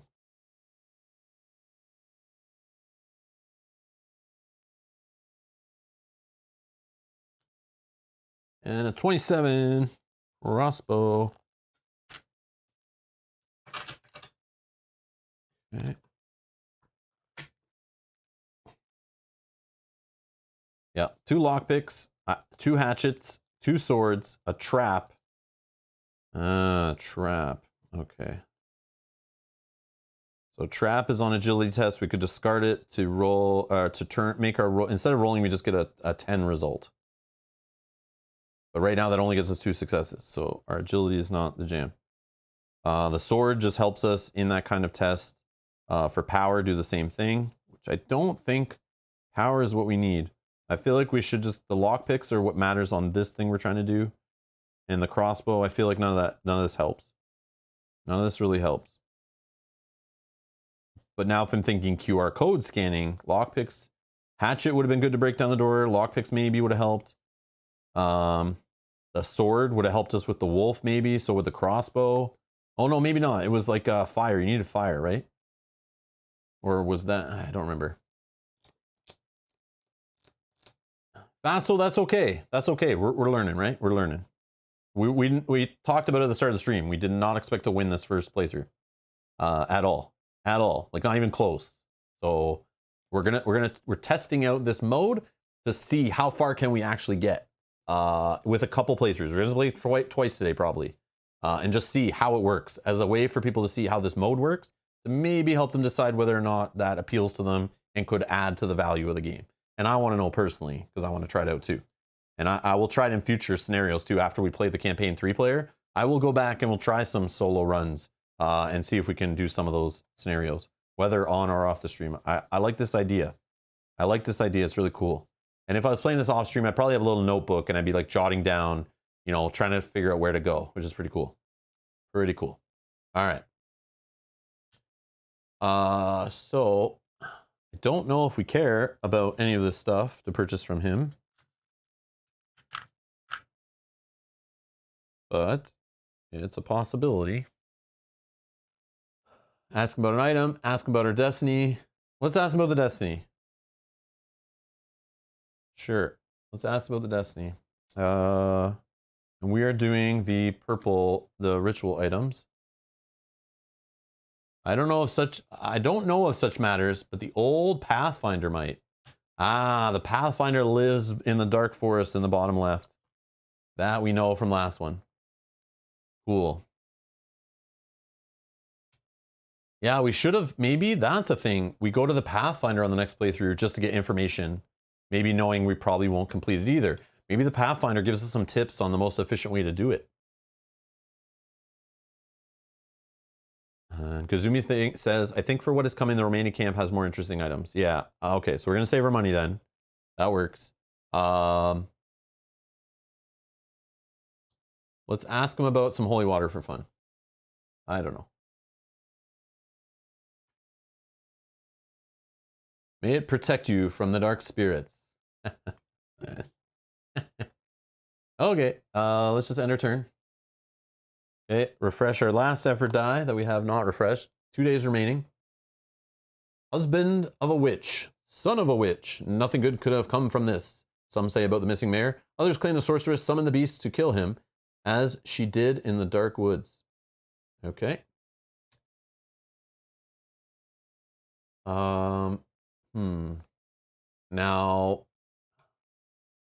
Now, which way should I go? For information purposes, or maybe even getting to the camp. So I have a choice of going to east. Which way? East or south? We're trying to go to the remaining camp. So we can only go one way. I put a poll in the chat. So you guys will see that pop up. Hey, Darren. It's going okay. Today we're playing this game at least twice. And the idea is, because this is a challenge, like time restricted mode, the idea is that you're meant to replay it and try to be as efficient as possible to try to complete your destiny. So we picked one of our destinies. We're trying to find some information on the first playthrough. Probably didn't do it most efficient. So I doubt we can beat it with the amount of time we have left. But knowing what we know, and with the chat's help of taking notes and remembering stuff from last playthroughs, including myself, we're going to try it again after this and see if we can get a little closer to completing it and maybe even beat it. I don't think we will on the second playthrough, but it's possible. But we're trying to find the most efficient way to beat our current destiny we chose in 8 days. The app gave us 8 days to do it in this challenger mode. So, but how are you doing, Darren? How are you doing? But that's where we're at for anyone who's joined and doesn't know what the heck's going on. But vote in the chat. I'll go whichever direction. So is the east some way we want to go and kind of experience something that might help us in the future? Because we will have to go one of these ways again. So the east is the crossroads. There's the hanging tree. The priest is there who wants to talk to the lady at the Romani camp. South is the wolf den, where if you have fire, it makes it easy. You can get a cool item there. I don't remember what it is, but it's really cool. There is the broken down cart, where I remember on a playthrough, we were able to get the crow or some food or something like that, which was cool. I just don't remember what the crow did, but he was cool. So maybe he's something we want on the playthrough. So let's see what you guys are voting for in the live chat. There is a poll in there you guys can click on. Thanks to Google for finally adding polls to the YouTube chat, so I don't need to use some kind of third-party app that takes forever or doesn't work. Thank you. And thank you everyone for voting. All right, we're going to end the poll because it seems very obvious. We are going to the east. So, and we know that's where the priest or whatever wandered. Whichever that guy was. Is it the priest? It's not the bishop. I don't know all the religious names, I'm sorry. Or the positions. Okay, so we're going to the east. Crossroads, where the hanging tree grows, an ominous place. Okay. Ominous place. All right, 24, tile 24.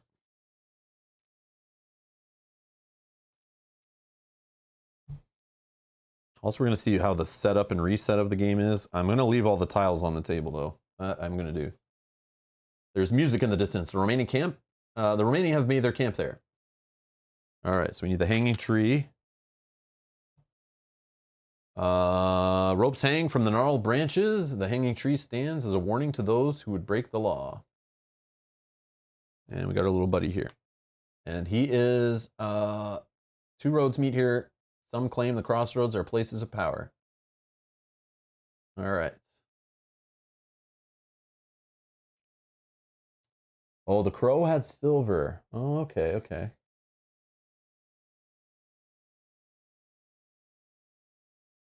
Now, Darren, are you playing Arkham Horror the board game tonight or Arkham Horror the card game? When someone tells me they're playing some Arkham Horror tonight, it could be one of a few different games. But I assume you mean the board game. And then obviously, if it's the board game, do you mean 2nd edition or 3rd edition? Or you're cool and you have the 80s version, you're playing 1st edition. But yeah, anytime someone's like, now, if someone were to ask me, hey Rob, can we play Arkham Horror tomorrow? You know, I'd be like, I don't know which game to set up. Yeah, see? So Darren says, sorry, I meant the LCG. But yeah, see? Exactly. A lot of people just say, like, I play Arkham Horror. And it's like, oh, okay, cool. But now that I've played all these different games, it's like, what do you mean by that? Which game? That name can be applied to so many different things. So that's cool. But anyways, it's funny. Oh, you're going to start the Circle and Done again. But I've only played that particular one only once. That's cool. And I assume you're just playing without Return 2, which is cool. Yeah, that's what I want to do too, is play some of these campaigns again without putting Return 2 on first. Because I feel like you kind of go to Return 2 after you played it a few times. Kind of seen a few things, and then, yeah, then see how it twists it up. Okay. Which the Return to the Circle and Done just came out. I'm pretty sure. I just saw it like at my local game store. It just got in stock. Which is cool. All right. So we're going to Crossroads or the Hanging Tree?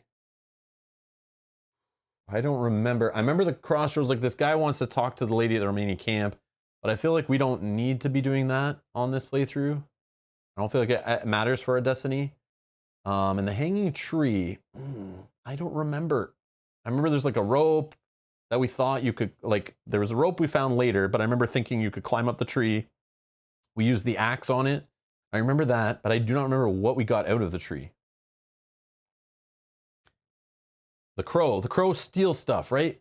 The crow takes treasures. There was a treasure in there, right? Is that what it was? Oh, I'm trying to remember. This is only Friday. This is Tuesday. I don't even remember, and it was like literally only 4 days ago. Okay. Cool, Darren. All right.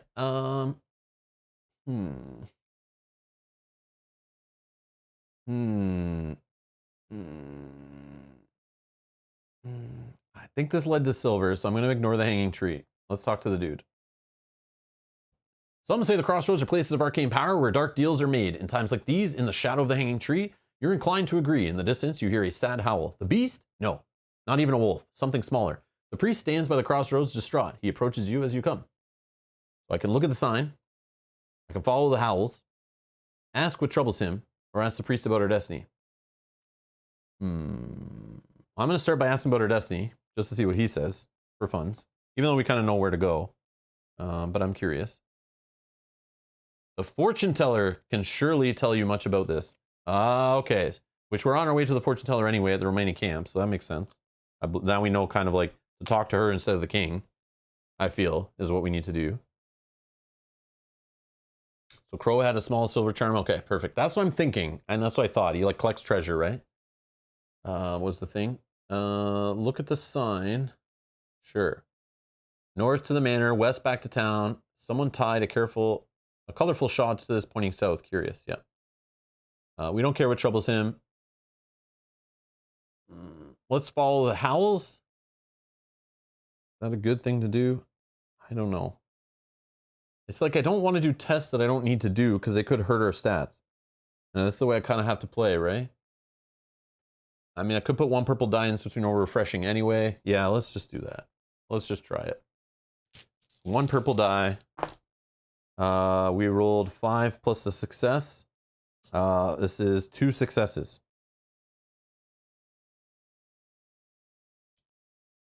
Sure. Oh, we get the dog. Oh, okay. On your guard, you go where you think the animal is. Soon you stumble upon a set of tracks, too small for a wolf. Fighting your way through the snow and bushes you follow. A warm welcome awaits you as a hunting dog, clearly lost, jumps towards you. Overjoyed to see a human, it doesn't take much to convince it to follow you. This I remember is he's related to like strength in some way. Or power, I mean power tests, right? Pretty sure, because we saved him till the end on the last one. And didn't sacrifice him like someone very evil and cold-hearted would do. So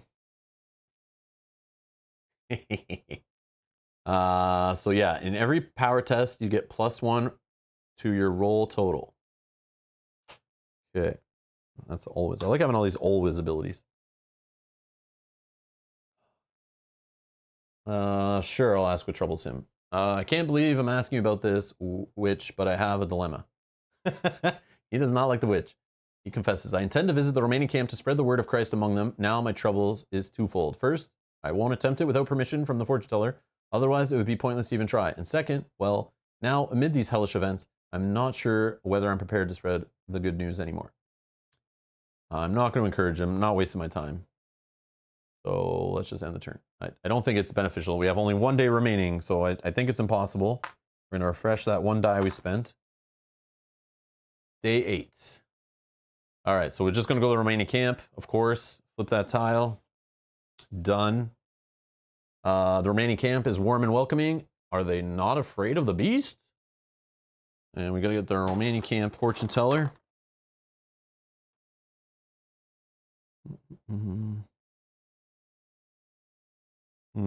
Oh, there she is. Okay, remaining camp fortune teller. The camp where trading takes place and where the fortune teller resides. All right, the king's wagon. I feel I haven't really explored that enough. The wagon belongs to the remaining king, always surrounded by celebration. All right, so let's go talk to the fortune teller. Yep. All right, we're gonna set up her trade stack. 34. Actually, we need. Oh, she has the horse. Oh, I get it now. Okay, I figured it out. So what we need to do, we start here. I think we go west so that tile is revealed. Okay, maybe that's our first tile we experience next playthrough. Then we go north.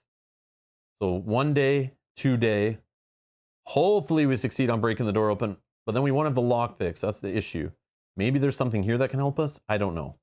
1, 2, 3 for the boy. Hopefully we succeed, get the boy's ritual item.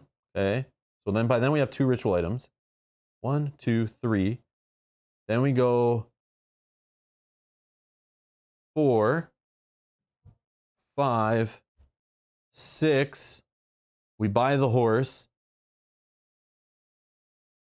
And then 7 allows us to move to a revealed tile where we can start our finale. But then we only have 1 day left. 1 day left to complete it.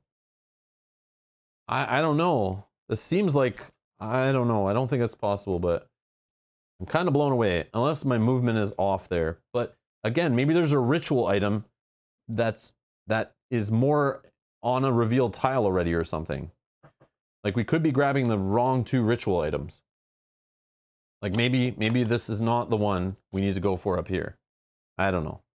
I hope it didn't bump that too hard. But anyways, that's my thought. That's my thought.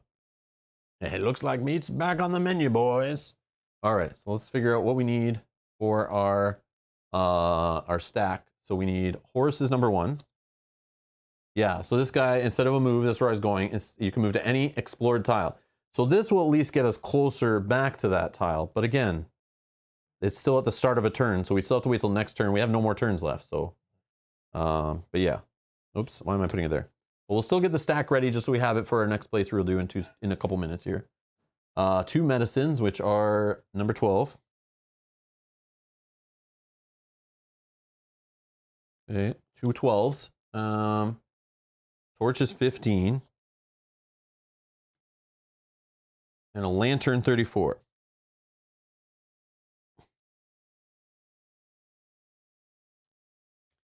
Okay, so that's the witch's stack. That's the witch's stack. Let's see if we can find.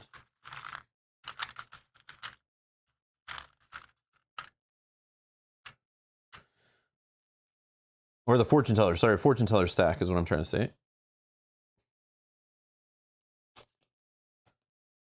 So horse, 2 medicine. Medicine is a way to... Oh, the boosting the stats early was another cool way to do things, but I don't think we have the time in this playthrough to do that.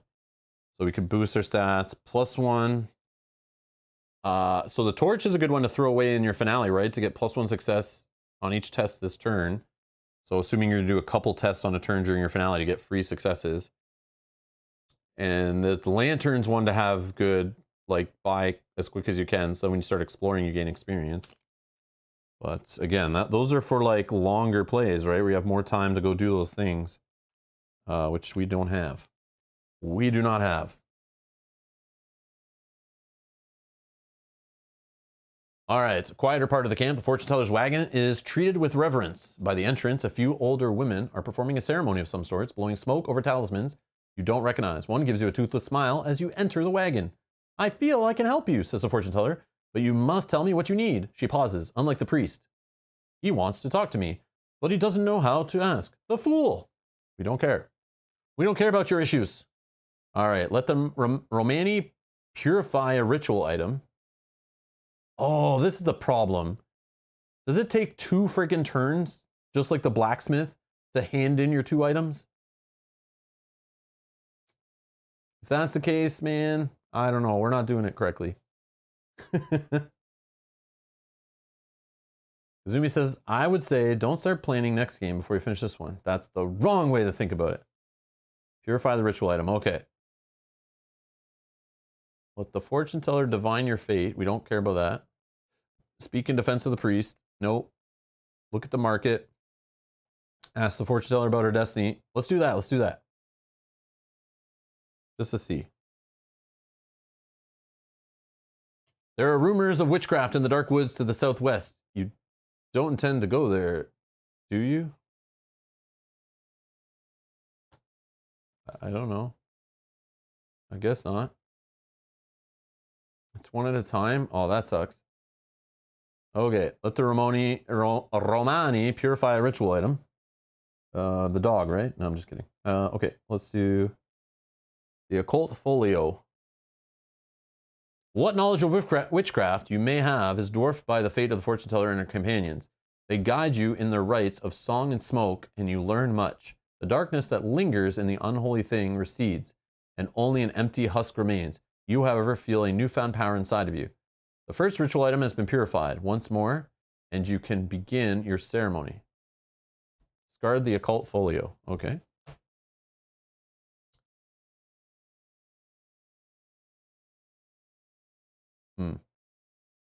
Some claim to have seen a beast gazing longingly at the village. Does people's compassion calm its rage? You gain 3 extra days? Okay, Kazumi, Okay, all right, Gazumi. I will say it. You were correct. You were right. I shouldn't be playing the next playthrough. I did not know you can gain extra time. I did not know that's a thing. Okay, good thing we're trying this mode out here, because, yeah, this is neat. This is neat. Okay, so some claim you have seen the beast gaze longingly in the village. As people compassion, comments rage, you gain 3 extra days. Screw you, Janet. Screw you. You knew the whole time. No, I'm just kidding. That's cool. Okay, that's cool. Okay, so we're probably going to keep playing this all the rest of the day with only one playthrough if we're going to keep getting extra time. I'm just kidding. We're still going to fail. We're still going to fail. You know how it goes. I'm going to get to the finale and my dice rolls are just going to laugh at me. So we're going to see what we can do. Okay, now, like, do I buy some items? Like, do I spend a gold to just hear our fate for fun? Like, should I ask her about anything? I don't know. What do you guys want me to do? Is there anything I should do before I just end this day? Is there anything you think that's worth the trouble, worth the time? We're about to interact with her one more time anyway to have her purify her horned mask. So we could always do something else.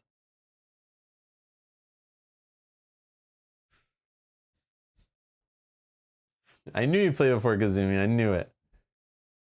I knew it. Buy the horse? Yeah, makes sense. Buy the horse now, right? Okay. Okay, so we are... oops. So we're buying the horse for 1. Yeah, now that we know we have actually days, we can use that to travel across. I feel like the torch maybe, right? Or a lantern. We will explore once more. We will explore once more. So, like, do either of these make sense?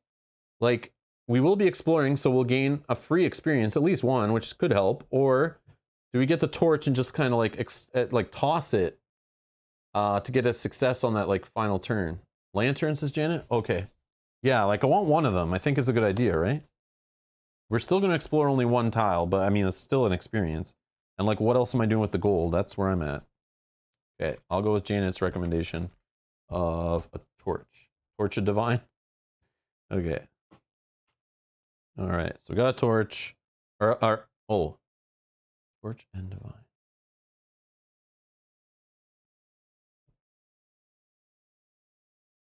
Torch and Divine. Oh, we can sell the dog. Yeah, we want to sell the dog, I guess, right? So we can buy the torch still? Yeah, I don't think we'll need the dog for this one.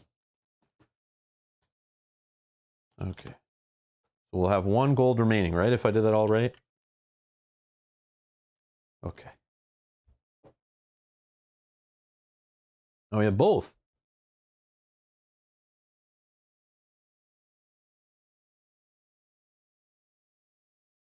Yeah, true. The horse doesn't help. Yeah, that's what I was saying on the next playthrough. I feel like you need to get this explore, this tile open, like right from the start. So that way you can teleport to it. Divine your fate. What does that mean, Vaso? I don't know what you're saying. Divine your fate. Trade a horse for medicine?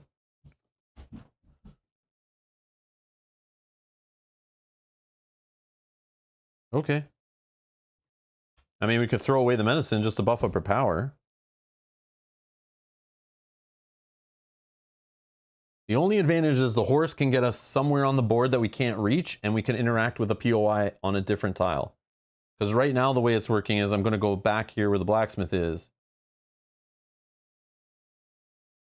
And then we'll move 2 right to here. So, like, the cool part is the horse could make it so we could go up here, for example, and talk to the people about their boy, you know? But we don't need to do that, I don't think. But, you know, or we could go up here and try to scare away the wolf with the torch.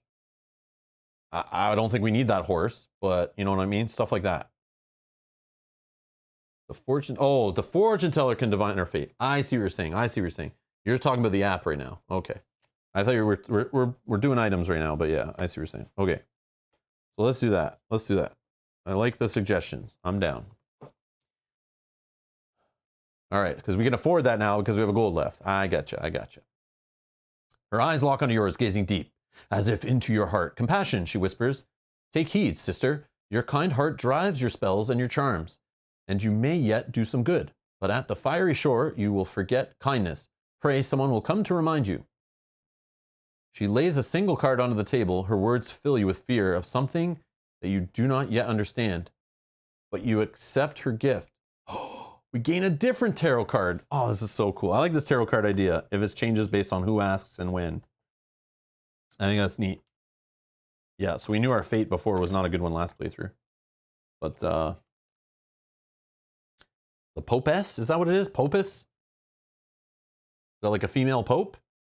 I'm not really down with all the religion stuff, but 3 gold always. After each power test, if all your purple dice are exhausted, you may gain a knowledge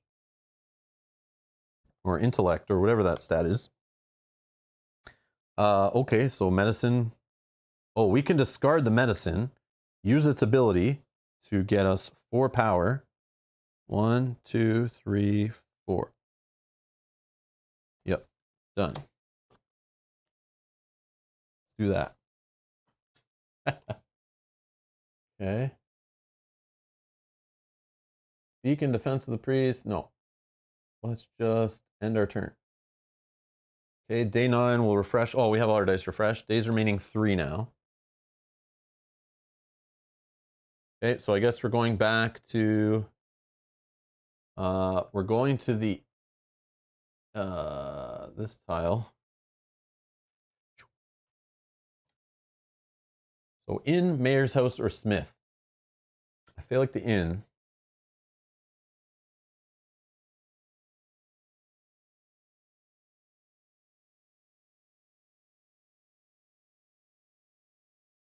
Oh, I forgot to purify. Yeah, what am I doing? I forgot we still have to purify.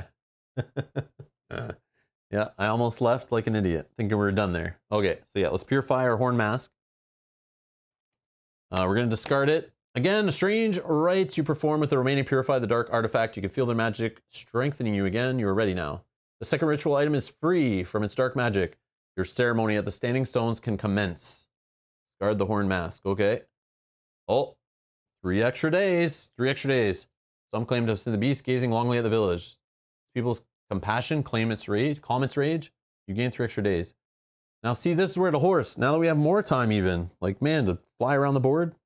But again, we could just go the long route then. I don't know. Do we go the long route just to explore some tiles, gain some experience points? I think so. I think so. Yeah, sorry about that, guys. I like brain farted there. We went through all the options. I thought we were done there for some reason, but I forgot. We still had another item we had to trade in. My bad. I'm so, like, thinking ahead, like, yeah. Still bugs me that they make you do the 2 in a row like that. That bugs me a lot. But I guess if you're playing... No, because you already know you need 2. So it's not like you're playing, like, multiplayer, you know, and you're like, oh, I have 1. I'm going to trade it in, see what happens. You're going to find 2 before you go there, right? Like, if you know what's going on. It's just weird. So yeah, White Rabbit, I think, yeah, we're now at 14 days total. Yeah, it's weird, eh? Spend 3 days to level up? Yeah, right? That's what we should be doing. Now I feel like what we're buying it matters. Like, it's weird.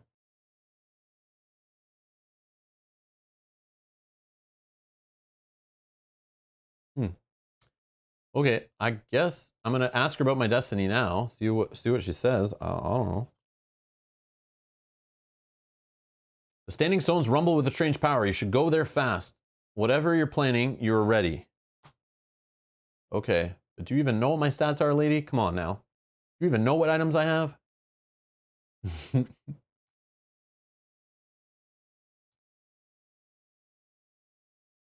Okay, we're just gonna end our turn. We have all our dice refreshed. 5 days remaining. The beast slinks back into the shadow, leaving behind only the bloody remains of its latest victim. All right. Which way do I go? What do I do here? I feel like, because if we start going through the explored tiles, it's literally one turn at a time. Or do we just say screw it and we get to there as fast as we can to our finale?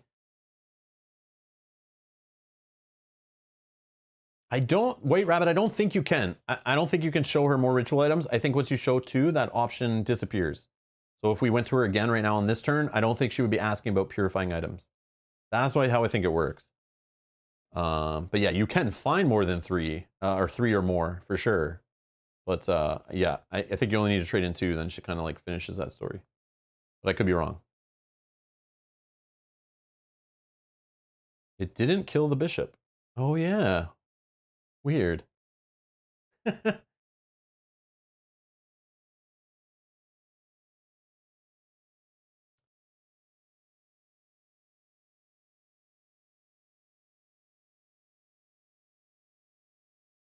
I don't know if we should waste time. Okay. That's what I'm thinking. Like, there's 2 ways to this. There's, like Jan's saying, go west and I get some experience, which is super helpful. That'll help us in the finale, right? But here's where the decision is taking a whole turn to go to the west to get 1 little experience token, possibly fail some tests or do some things. I could get bonuses, but I could also lose some stats based on trying out some tests that I fail, right? Getting some bad rolls or whatever. And I waste a day doing that. So is the possible benefit of moving some points down going to save me on my finale? Or should I just go there with the most days possible? And even if I'm getting like low successes, you know, like I have more rolls. It's weird. There's probably like a good answer to that. Just explore and ignore the POI. Yeah, you could do that too, right? But I can't move 2 spaces, right? Like I have to stop once I explore 1, right? Like there's no way I can just on one day move through 2 spots, flip them over, right? I'm pretty sure that's how this game worked. Heather wants us to take the more direct route. Like we're still going to explore. Like if we go 1 here, that's 1 day, then 2 days to get in. We only have 3 days to attempt our finale. If I go to the west here once, that's 1 day. Then let's say I back off from that or whatever. I go 1, 2, or like I would just go 1 more. Then I'm spending 3 days just to get in there. So it's a 1 day difference, but I'll have 2 experience points out of it. So I think it's worth it. So if I've done the math right, spending 1 more extra day going the long way, I'll come out with 2 free experience tokens. Hopefully plus more, depending on what happens. I don't know. I would love to talk to that Pathfinder and see what he says about all this, but I think he's not in the cards today. Literally. Okay. All right, so let's do that. Let's go west. We're gonna explore 42. We're gonna flip it. Let's do it from this view. There are wolves in these woods. Is it wise to venture alone? Nope. The broken cots. An overturned wagon. Crows circle above. You smell blood. And then we have the wolves' lair. A wolf den. A few would dare to approach it unprepared. Okay. I feel like the broken down cart is... Oh, but we do have a way to scare the wolves away. Let's do that. Yes. We're going to destroy the den. Burn it. We know this is a thing. Burn it with the torch. Oh, and we get an experience from exploring. Let's do that. Lantern ability. Oh, but we lose the torch. Wolf Den trophy. Yeah, see, we didn't need to do this. The Wolf Den trophy, what is it though? Does it help us maybe in our playthrough? I know we're not going to go to the bishop and show him. But it does in every test, you may set one of your, in every power test, you may set one of your rolled purple dice to any face. Okay. It might have not been the smart thing to do because I don't think we need it on our playthrough, but I mean, I wasn't sure what the ability was. I just remember it was really good. So, but maybe that doesn't help us on our Destiny, but now we know. Let's search the den. Sure. We're going to throw in 1 purple. Before we search the den, actually, we're gonna spend some experience.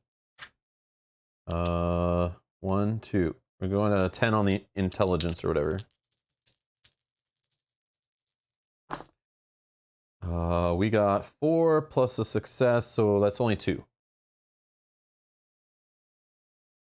All right, gains us 2 gold. Okay, not really, I don't think what we need to be doing, but maybe we can pay our way through our destiny. Maybe gold is part of the ritual. Who knows? Our turn ends. Okay. The layer is no more. Will the woods be safer now? Okay, we're going to remove that.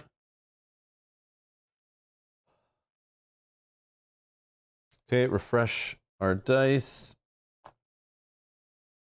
4 days remaining. Okay, let's go to the west again. Whoops. Okay, we're going to flip that tile over. A road skirts through the forest edge. Oh, and we see tile number 4. Tile number 4.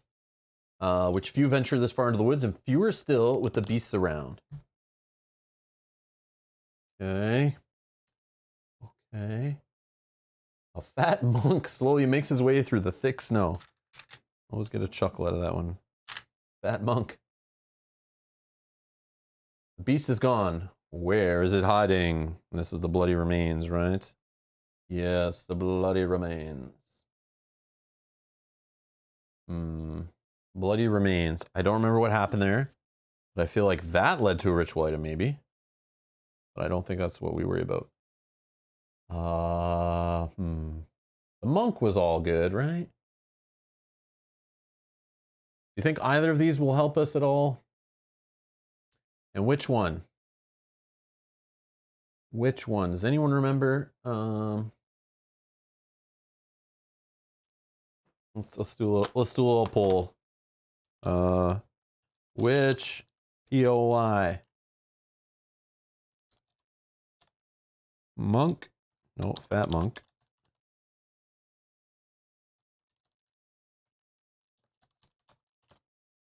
Or the bloody remains.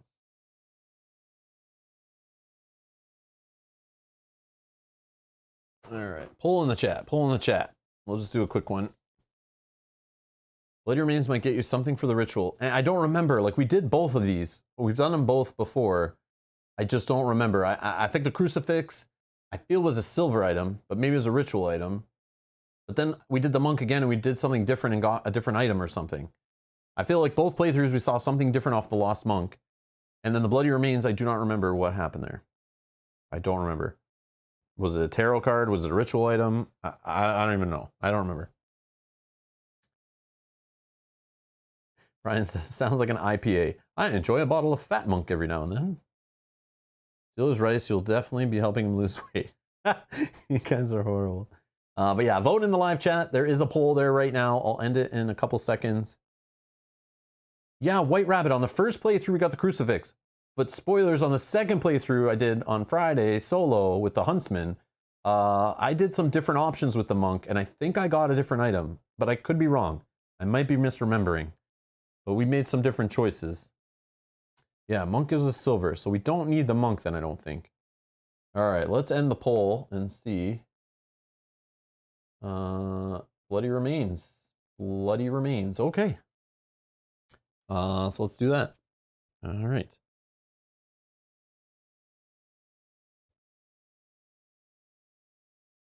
This is the bloody remains. Yes. Gather some blood. Uh-oh. Was this an animal or a man? You can't be certain. Scraps of flesh and a pool of blood are all that remains. Gather some blood.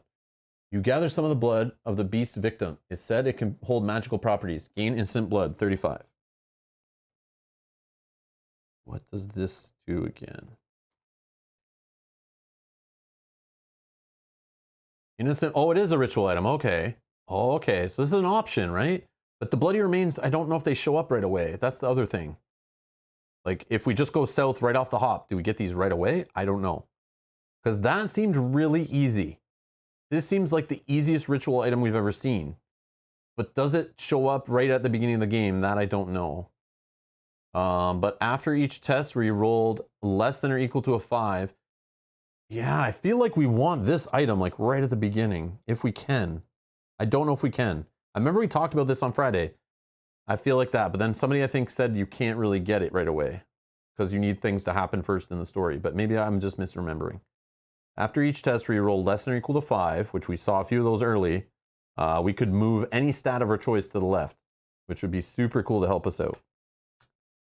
And then we bring that over to the camp. Boom, ritual item. We didn't need to break down a door. We didn't need to do a power test for that one. That seems really easy, but I don't know. Is there a question on a playthrough? Is the proper way to do it is go get the boy, the ritual mask from the boy, go to the camp, trade that in, buy ourselves some extra time, then go get this. But then we got to go back. But then again, if we bought the horse, we could go back, hand that in, and then fly over to the circle. You know what I mean? Did I get my other experience? That's the other question. I don't think I did, right?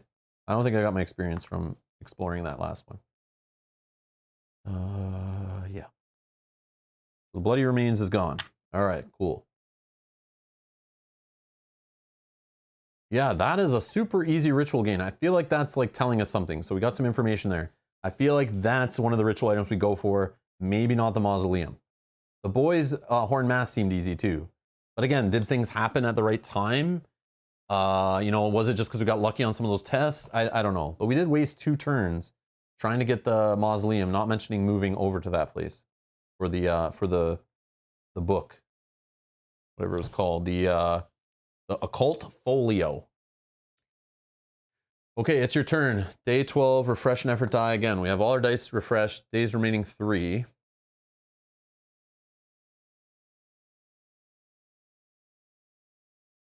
Yeah, Janet, I thought so. Janet says, I think the werewolf has to create the bloody remains first. That's what I was thinking. That's what I was thinking.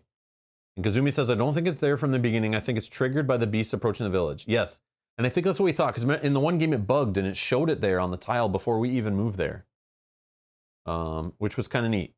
I don't know if it's meant to do that or if it was a bug, but we saw it on a tile before it was flipped. And then it had to set it up again when we flipped. Okay. So now we know we're moving to the circle. We're just going there anyway. Let's see, we can go here. So we're going to move from down here. We're going to go north and then west. We're going to explore another tile and take an experience point with the lantern. We're going to tile 11, where we think our finale happens. The wind sings through the ancient stones, chilling you to the bone.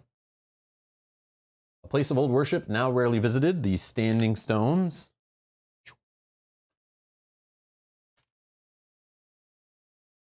Okay. Oh, that's it. That's all that's there. Okay.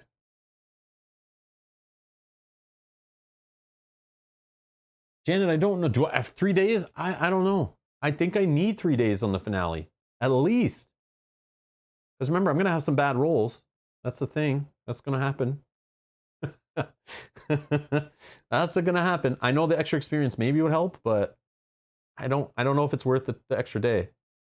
I do want to go that fortune teller, though. I should have probably done that. I should have probably done that, Janet. You're right. But we're going to start the finale. Visit the standing stones. Yes. All right. Ancient symbols carved into the stones are faded, but there is still power here. The townsfolk fear and avoid this place.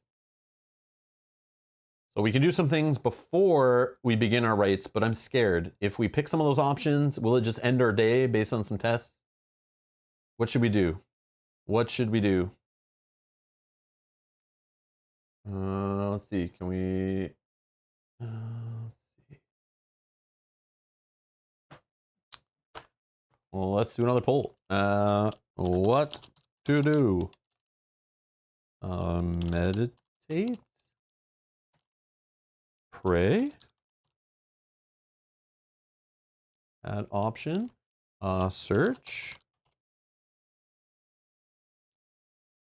Or begin our rites. All right, poll in the chat. We'll put it up for like a minute, and then you guys decide what we do here. Do we go for the finale right away, or do we do some of these praying? We have all of our dice refreshed. I don't know if any of these may give us experience or up our stats or something. Should praying to the old gods be a thing? I don't know. I know Mel went here on a previous playthrough on her first one. I don't remember what any of those things did. I'm sure she tried all of them. Maybe some of them just lead to getting some ritual items or refreshing dice or some gold. Who knows? Who knows? Like we could search the circle and maybe find some gold. Our agility is not great, so I don't know about searching the circle, but maybe it's a nice easy test. Maybe we get something cool, but we do have 5 full items. Again, I don't know if they all help, but I'll leave it up to you guys in the chat. Go vote in the poll in the live chat, and we'll give it like 30 more seconds, and we'll just go with whatever you guys choose.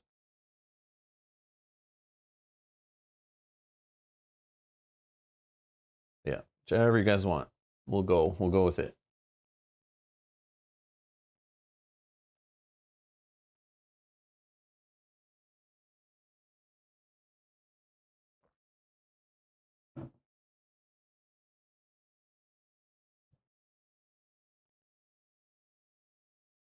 Okay, I'm gonna end the poll.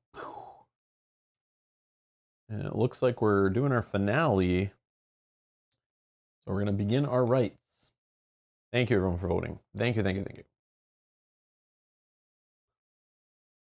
63% voted for beginning our rites. There's no stopping now, it is time. Under the pale moonlight, you reach the stones alone. Maybe it's for the best. If you fail, the consequences will be yours only. First step is behind you. The old stones whisper forgotten truths. Are you ready to end this, or are there more preparations to be made? See, now it's giving us an option to prepare to the old gods or prepare to make a sacrifice. Ooh. Oh, I didn't bring the dog. Should I have brought the dog? Okay, looks like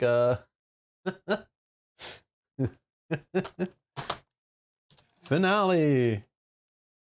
Oops, why didn't I not type in there? Pray or sacrifice. All right, poll in the chat. Poll in the chat.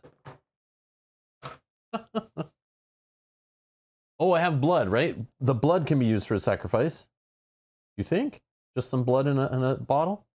We can use that? Yeah, good call, good call. Yeah, we do have the blood. So maybe innocent blood for a sacrifice. We found a wolf den trophy. Like whatever that's worth. Is that a sacrifice? Throwing some wolf parts in there? Will that work? Or do they have to be alive first? I don't know. I don't know. If we pray, we have holy water, praying to the old gods. Will that help us? I don't know. Would the talisman have been good at this point? I don't know. Get in trouble for mentioning dog sacrificing again. It wasn't me that did it. I was only joking. Hum the Mission Impossible music. Awesome. Yes, the dog is not what they're looking for. Oh, man. All right, let's end the poll in the chat. And it looks like we're sacrificing. All right, let's do it. Prepare to make a sacrifice. Oh, yeah, but I don't have it's not a scanning, right? It's not scanning. So even though we have the blood, it doesn't matter. I see. Okay. Oh, but I should probably obviously use my experience, seeing that there's intelligence here, or whatever that stat's called again. I should probably buff that up, no? I should probably spend my experience on it.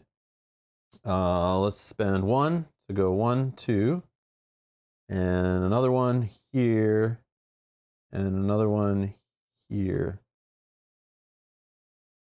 So if we roll a 6, we get 3. I don't know if that's the best way to do it, but that's what we're doing.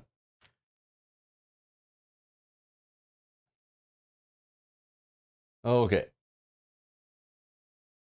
Don't spend both? Okay, not spending both. All right, let's undo those 2 moving down. I think it was like that.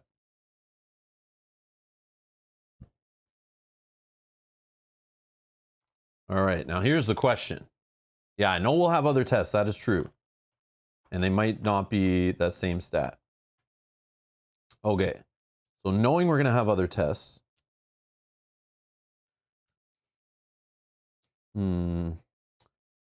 I feel maybe 2 purple dice here.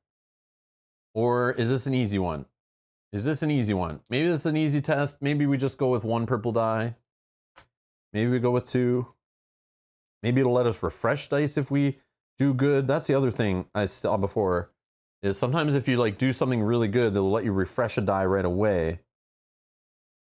But if you do bad, sometimes it makes you exhaust dice. So it's like you kind of want to go heavy. I don't know. Just one, says Vaso? Okay. We'll go one. I'm feeling like a one's fine too. If we roll really low, maybe we can bump a stat. Maybe we could re-roll with the holy water. I don't know. We'll see. One purple? Okay. One purple it is. I like it. We're all in agreement here.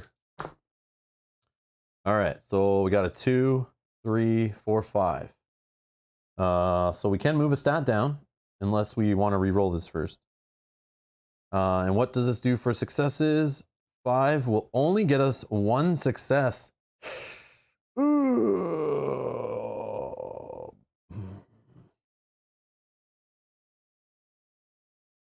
I think 1's okay though, right? Maybe?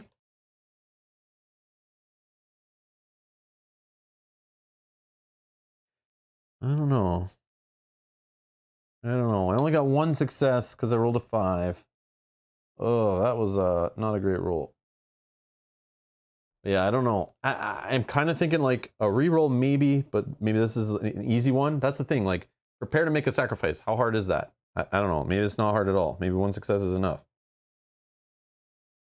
And if we leave it at 5 without rerolling, we get to move a stat down. I don't know. I think we just put 1 in. Yeah,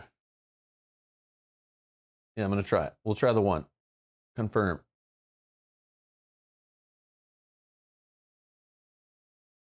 There are preparations to be made for the sacrifice to be accepted. You've performed many such ceremonies in your lifetime, but never with stakes as high as now. You stumble, you forget, you second guess your actions. Yeah, absolutely, I just did. Before the standing stones are restored, you waste so much time. Oh no. Your turn ends. Yeah, that was bad. So we do refresh a die.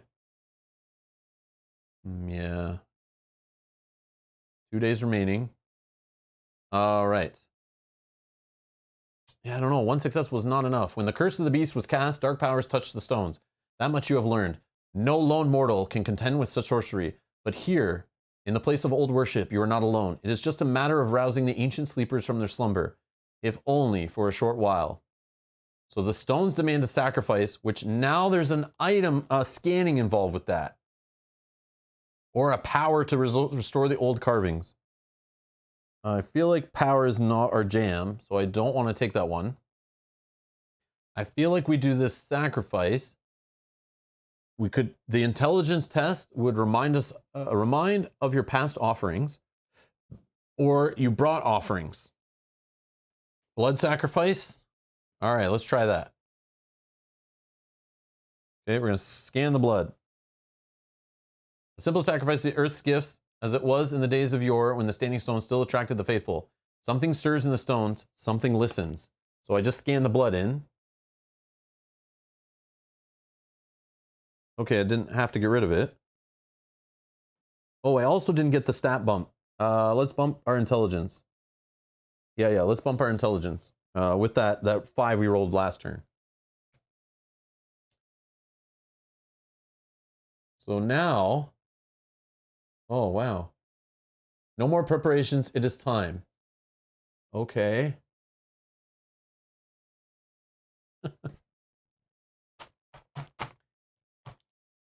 So then why would you pick prepare to pray to the old gods? I don't get it. It's time. I'm gonna put a poll for fun. I don't know if you guys find this fun or not, but prepare to pray. So pray. But like right in the text it says don't. So I don't know. And then break the curse. So you guys vote. What do I do here? Do I spend my experience? Maybe I spend my experience and I level up my intelligence again, and we try to prepare to pray. But you can vote in the chat, in the live chat, or we're ready. We go to break the curse, and I'll still spend my experience on intelligence first, I think. But it's funny the way you see the text says finale, no more preparations. It is time. But then the first option is like prepare. So is this like a test? They're trying to see how dumb you are. And if you click the prepare, it's like a waste of your turn, probably. I don't know. All right, poll, lots of votes in already. Okay, we're just gonna end the poll.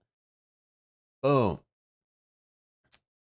And we're definitely going to try to break the curse. I thought you guys are gonna be funny and troll me, and we try to prepare, but all right. So let's spend experience. I'm gonna spend it. I'm not saving it. I'm spending it. And I'm gonna put it into intelligence. And I'm gonna move this down. And this down. Okay. All right. I'm going to break the curse. What do you think? Is this an all-in roll? Is this an all-in, all 3 purple dice kind of roll? Or is this still not the final test? I don't know. I feel like this is the final. It has to be. Let me see. Reverse the spell is my destiny. Like, I'm assuming that's what this is. This is an all-in, right? This is an all-in. If like, it has to be. All right, I'm going all in. Yogi says all in. I'm going all in. Janet says at least 2. I'm going all 3. Screw it. All right, so we rolled 4, 7, 8, 9, 10, plus a success on a purple die. Which we don't have those ritual items anymore, which would have been nice on the high roll, but hey, whatever. I don't think we need to re-roll. So we have 4, 5 successes. Now that's the highest on the chart, right? That's an epic. According to this chart in the rule book, we just rolled epic, which this is, I would assume, is the epic, right? This assume is the epic. Okay. So let's enter the 5. Yep, just double checking my items, just making sure I had nothing that's like benefits off this or... The dark magic you've consumed, the power of the stone keepers, both intermingled into one arcane tempest. You now hold in your body. Will it be enough to break the curse? Oh no. Your turn ends. Screw you, game. Only 1 day remains. Okay, so we just got 1 purple die back, so there is more. There is more. Okay. So maybe only the 2 dice. But yeah, that's, man. 5 successes, not enough, I guess. Or it's just more steps. All right. Spasms run through your body as the arcane imbalance threatens to tear you apart. But you notice through the pain, there is a link between the 2 forces. They demand to be guided. Let them find their way to the cursed beast. So this is our last day. This is it. This is it. This is done.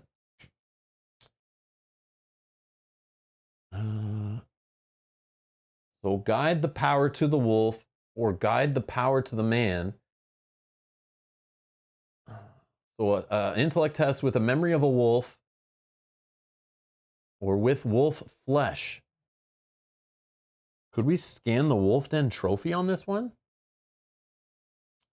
Or did we need to kill the wolf that was harassing the horse?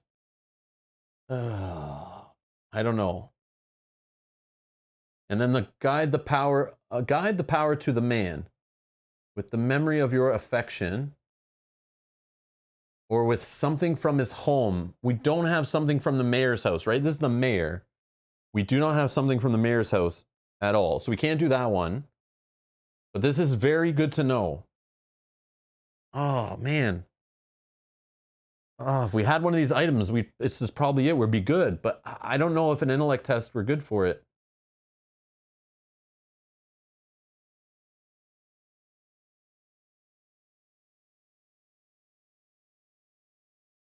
I feel like the wolf flesh. I feel like the wolf flesh, like maybe the wolf den trophy. But then again, we know. I don't know. Like this wolf den trophy maybe could be the wolf flesh item we need to scan. But then again, remember the horse was harassing, or the wolf was harassing a horse in the north. If we would have killed that wolf, maybe we would have got a different item that would actually be like a wolf's hide or something. I don't know. But maybe that's what we need instead. Man, I think we're doing a poll here, but hey, Steph. Uh, yeah, I just don't know. Like, just talking it out, like, I don't know. Like, an intellect test, I only have one die refreshed, so that's a little scary. But as long as I roll an 8, I get 4 successes. But I don't have any other way of getting like a 5th success we need, right? So let's see. We'll do a poll. What do you guys think based on the information you know? I'll put that in the chat. This is the final day. And we could just do something and learn something, right? Like just scan an item and see what happens and we know. Or we do a test. Um, so let's do which choice guide the no, let's say power to the wolf. And then on that option, we'll put, come on, test power to the wolf item. And then we'll go power to the man, test power to the man item. Okay, so I got a poll in the chat now, so you guys can vote. Do we go with which option? I put 4 options, so because each one has a sub option. So do you want to pick the power to the wolf? And then do you want to do it with the test or with the scanning of an item? Or the power to the man with a test or scanning of the item? And it's like, at that point, we'll decide like what to do. But hey, Sajat, I don't know if we're winning, but feel free to vote in the chat which way you want me to click here. Even if it's a failure, like, and we learn something from it, that's like, I still on the mentality, like we're not going to do it, but based on what we learned from this, like we've learned so much in this playthrough and we're learning stuff right now. So we kind of now seeing that you could scan items here, if we have the right item and we add that to our checklist of things to get, like getting into the mayor's house is maybe something we do, right? Off the hop, like we go to the right, we meet the blacksmith, we buy the axe, we go in the mayor's house, break down the door or whatever, or buy the lockpicks, and then we get the item we need for the mayor, and we can do the power of a man thing, right? Like on the next one, I don't know, but all right, I'm gonna end the poll. Thank you everyone for voting. And the winner looks to be, we're going guide the power of the wolf, and we're going with item. Yes, item got 46% of the votes. So we're gonna try the wolf flesh thing. And we're gonna scan the wolf den trophy, right? Like I think this is the best shot, right? Like we went and we burned down the wolf den. It looks like there's a wolf paw there and some other furry stuff, but is that just other animal parts that were in the wolf den? I don't know. I don't know.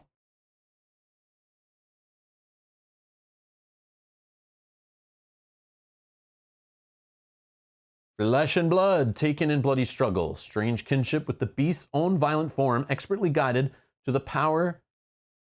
Expertly guided, the power finds the beast roaming the woods. Now to unleash it, to break the curse. Click OK. There's still more. There's still more. So I think it liked that, right? I think it liked that. It didn't tell us your turn end, you suck, and get out of here. So I'll take that as that worked. So man, that was a good path to go. Whoever suggested Janet, who was trying, and others who were saying go west, use the lantern, get the experience. The fact we stopped at the wolf den and got those wolf parts was a good play, I guess. The ritual has reached its finale. The power is harnessed under your control. You're ready. Time to remind the cursed man who he really is. Will you be subtle, risking that he won't hear, or reckless, risking losing control over the magic you possess? Well, I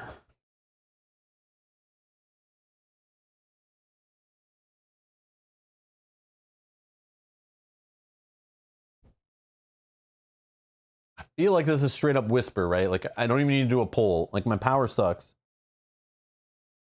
Well, it doesn't suck. It doesn't suck actually. If I roll an 8 on a power test, I'm rolling the same dice. I get 3 successes. If I'm rolling, if I roll an 8 miraculously, I doubt I'll roll it, but if I rolled the same value, I would get 4 successes on the intellect or intelligence or whatever. But it's when I start rolling things like 6s, which are more likely, I could get 1 success on the power, but I could get 3 on the intellect. Yeah, I need to whisper, right? I have to whisper. Like I've been focused so much on intelligence, it just feels like it's not even a question. But yeah, it has to be whisper. 3 dice. I'm rolling all 3. We do have to re-roll. All right, so we rolled. Oh, we rolled 7. Oh, one shy, one shy. We could re-roll any number of our dice. Ooh. Okay, so we got 3, 2, and a 2. Is this the play? Do we re-roll that like purple die and maybe get a... Oh, but if it became a success, that would be bad because it kind of would still be the same result. It's like we just need a 3. Or do we re-roll this 2? Because it could go as high as a 4. And it does have a 3. There are 3s on it. If we got a 3, 2 3s, and a 4. But we could roll 2 1s. But that would still be the same. That would still be the same. We're re-rolling the white die, I think. No, I think we re-roll the white die, right? Because even if we roll a 1 on the white die, which is the worst result, we still have a 6. It's still 3 successes. But which is still the same result. We don't lose anything, right? But we have more chances on it of still rolling a 2, which is still the same. But we could roll a 4, a 3, or a 3. So it's like 50-50 chance it becomes better. The lantern just gets us an experience when we explore. So it's pretty much useless unless we're scanning it in for something.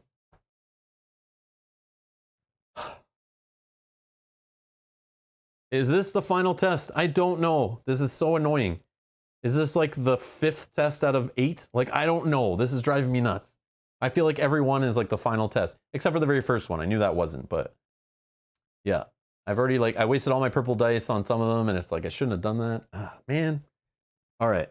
I think I'm going to try it. Let's do it. Holy water, discarded. Sure. I am tense. I am tense. Yogi says, okay, Rob, you have convinced me of the reroll of the white die. Yeah, I can be convincing. I might be wrong, but I can be convincing. We got a 2, so the same result. It didn't do anything. It's okay. All right, 3 successes. Not what we needed. But would a 4 have been what we needed? I don't know. I don't know. You release all the arcane power contained within you. Not long ago, raging and wild as a faint whisper carried by the wind.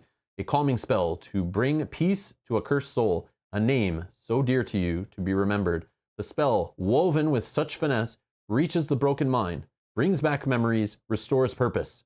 Elsewhere, the beast turns toward the stones and starts running as fast as its cursed form allows.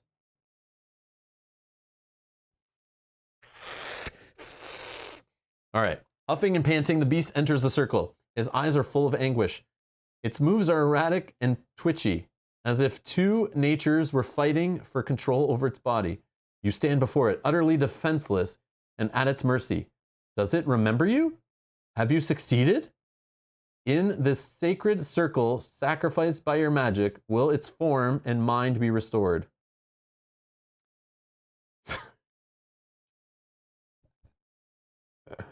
Oh. Quip says, Rob, it reminds me of the last time I went camping. It was intense. Oh, wrong button.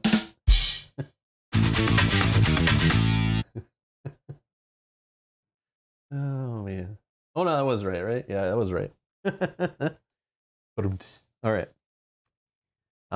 Speak to the man inside. He must take control, or you can do nothing more. Surrender yourself to the beast. Well, we're not rolling any purple dice anymore, which sucks. I'm smashing all the buttons. Okay. So, speak to the man inside. He must take control.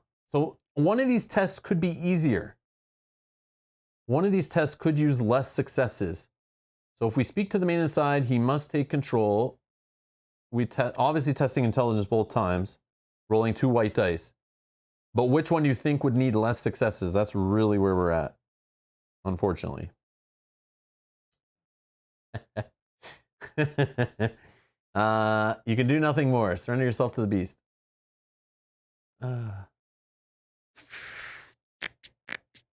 Speak to the man, says Janet. Your son. All right, I'm down. I don't know. Surrendering myself could be pretty. It might be successful. I don't know. But yeah, we'll do Janet's recommendation. Speak to the man inside. He must take control. Yep, Yogi says you can do nothing more is what I would pick thematically because we're out of purple dice, which is why I would just sacrifice myself. It feels like that's just the easy option. Just throw yourself in front of them, and who cares what happens after that. All right, we only got a 3, which literally is 1 success. You speak to him as if he was not a half monster, but the man you remember, a town mayor, liked and respected your son. Does he listen? Does he understand? The beast's claws flash before your eyes. An unexpected blow knocks you against a stone. Blood flows over your eyes, and your vision blurs. The world dims, and all that remains is a howl full of pain. As you slip into blackness, something changes. The bestial howl shifts in tone, becoming a human cry. Your son has returned to you. Strong arms lift you off the ground as your son, crying, sees the aftermath of the last bloody act of the curse that controlled him. Eventually, you regain your senses. Together, you descend back to the town, awaiting its mayor. And what a tale he has to tell. What the F? I won? With 1 success? What? Maybe it's just down to choices, right? It's like making the smart choice. Which will be the easier test? I guess that was the easier test. I would have thought the opposite, but okay. Wow. Wow. The mayor returned, and he brought the tale of treachery. The townsfolk did not react kindly to the story of his wife's betrayal. Only at his behest, she found herself exiled, a sentence too lenient in the opinion of many. Was it kindness on his part, or was sentencing her to wandering in poverty a more cruel punishment in the end? The witch proudly watched her son regain his rightful place, and for many years to come, she helped him guide the town toward a brighter future. Some called her a miracle worker, claiming no witchcraft could be used for good. In return, she offered only mysterious smiles. Soon, the winter ended, and with it, the memory of this bloody time. As spring came, celebrations were held. As survivors of the winter days feasted, merry and eager to leave the darkness behind, little did they know that their predicament was but the beginning of something much grander. And then the townsfolk burned the witch, and all was well. Burn the witch! All right. Let's see. Yeah, that's weird. I'm kind of like shocked right now. I did not expect to win on the first run, even though we played before, so we did know some things, obviously. This wasn't a clean first playthrough. So if you're buying this game solo and you're like, let's go right into challenger mode, you're not winning that first try. But you take notes, you remember things, and you try again and try to be more efficient is the idea. So technically this is like our 3rd attempt. Because the first playthrough we did, we saw Mel try to get ritual items, we knew some stuff. The second playthrough, we wandered all around the board and learned a lot of things. And they're all played within a couple weeks, right? And then this is our 3rd attempt. So technically it took us our 3rd try to beat the witch's ritual item Destiny in Explorer mode. Or Challenger mode. So yeah. So it wasn't like we won on our first try, but you know what I mean? But I didn't expect, not knowing the witch, I haven't seen every POI, I haven't done every option, I didn't remember all the items, what they did. But yeah, so it's pretty cool that we got it. Of course, thanks to the help in chat. You guys voting on which we choose. But the weird things, like getting the Wolf Den trophy. I just did that because we had the torch. I thought, let's burn the Wolf Den. I forgot what we got from it, but we did get a Wolf Den trophy, which definitely helped us there. Showing him the wolf parts. Like that, I almost skipped that and just did the cart. That was weird. Thank you, Vassal, for your help too, by the way. Good night. Good night, Vassal. Thank you so much. Yeah, that was epic. That was crazy. Oh man, that was so cool. That was so cool. I don't know. This game's impressed me again. I like this little time pressure mode. I am very tense. I am very tense thinking we were just wasting time. We couldn't do it in 8 days. It was not possible. But to learn that you get extra days by actually doing the things you're supposed to do, like getting the ritual items and trading them in, that helps extend your playtime. That's kind of neat. That's kind of neat. It does take a village to win this. I agree. Yeah, White Rabbit saying never give up. I gave up like 6 times during that playthrough thinking, let's just get as much info as we can. Let the 8 days run out. Then I thought, okay, let the 11 days run out. Then, okay, let the 14 days run out. And still we did it. And I thought the finale, like, no way we would have done it in a couple days. But we did. We did. Wow. And there's a lot of tests. A lot of tests. A lot of options. That's crazy. So many. I'm curious now. I'm very curious. How many tests, or like, how prepared can you be? Let's say we're playing Explorer mode and we wandered around. We figured out all the stuff we needed for the witch. Like, let's say we got all the items we needed for the finale perfect. Like, we had the blood, we had the wolf pelt or whatever we needed. And, you know, we had some item to help us win our intellect tests, you know, without failing, or we knew the right successes or whatever. How many turns? Can someone beat the finale in 1 turn? Is that possible? Or 2, like, you know, and maybe reduce some of the tests? I don't know. I'm not sure, but I'm curious. Like, something I'd want to test. If I had the time, I would love to, like, you know, get up. Like, you could just test it yourself with the app, start scanning cards, trying to figure it out. But, man, it would still take a lot of time. It would still take a lot of time to try to figure out, like, the perfect run. So John says, minimum I've seen for a finale is 2 turns. Yeah, I feel like that has to be that way.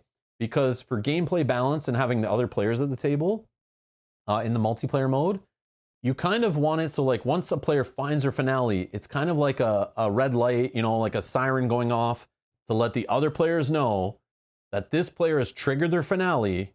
They're not going to win it right now because that's like a little unfair. That I think would leave a bad taste in players' mouths. If you could go to your finale and just finish it on that turn and no other player had a chance. Because even accidentally, they could just fall into winning, right? So I feel like having the 2-turn minimum makes sense. So it gives other players like the chance to kind of like, okay, now I really need to get things done or else I'm going to lose, right? Like, and most likely you're going to take more turns than 2, but. And Brian S is saying, I'm sure there'll be a speed run on Twitch. Yeah, this game is a speed run type of game, which it makes, like, it's funny, but it's like, I mean, there are some other board games that you can do like speed run type, right? But it's cool. It's that, as you can speed run it, yes. But there's that, like, and in speedruns there is that random element, right? Even though you find like the glitches to go through the walls or get the items you need faster, there's still a random element to it. Like, did that enemy spawn in the right spot, or did you jump and, you know, the frames, did they load right? Did you press start on the start screen at the proper time to make the random generation of the enemies in the level, or the position of the standing things? Like, I watch the speedrunning stuff, and like I've over the years, it's always fascinated me. But yeah, to think about that random element of like rolling the dice, it's like you just like scoop, like you reset again, like, you know, you're in that first test, you know, you have to succeed on that first test or the run is garbage, and then you restart it and you just keep doing it. It'd be kind of fun to treat the game that way. But there are people that will. There are people that will study this game and try to solve it and find the most efficient solo playthrough possible. And it's cool that that is a way they designed to make solo replayable, and a cool different mode in the game. I like it a lot. I like it a lot, to be honest. I think it's really cool. Really cool. And yes, I enjoy playing Destinies. I clicked yes in the app there. But yeah, I'm impressed. I'm impressed. So that's my first experience playing the Explorer mode. And I don't know. I was planning on playing it multiple times. I was planning on playing it multiple times, and I didn't think we'd beat the Witch's Destiny today, having the time restriction.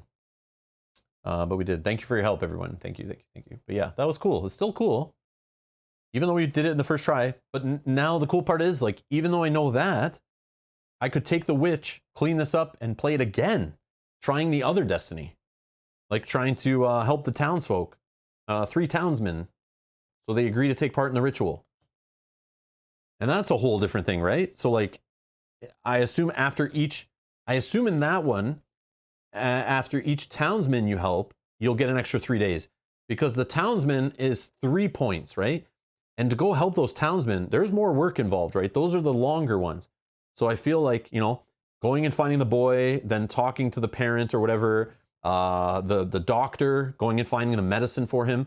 All this stuff is like fetch quest stuff that takes multiple turns in this game because movement isn't easy and you have to explore a lot of tiles. And you could get that horse and it could help you after.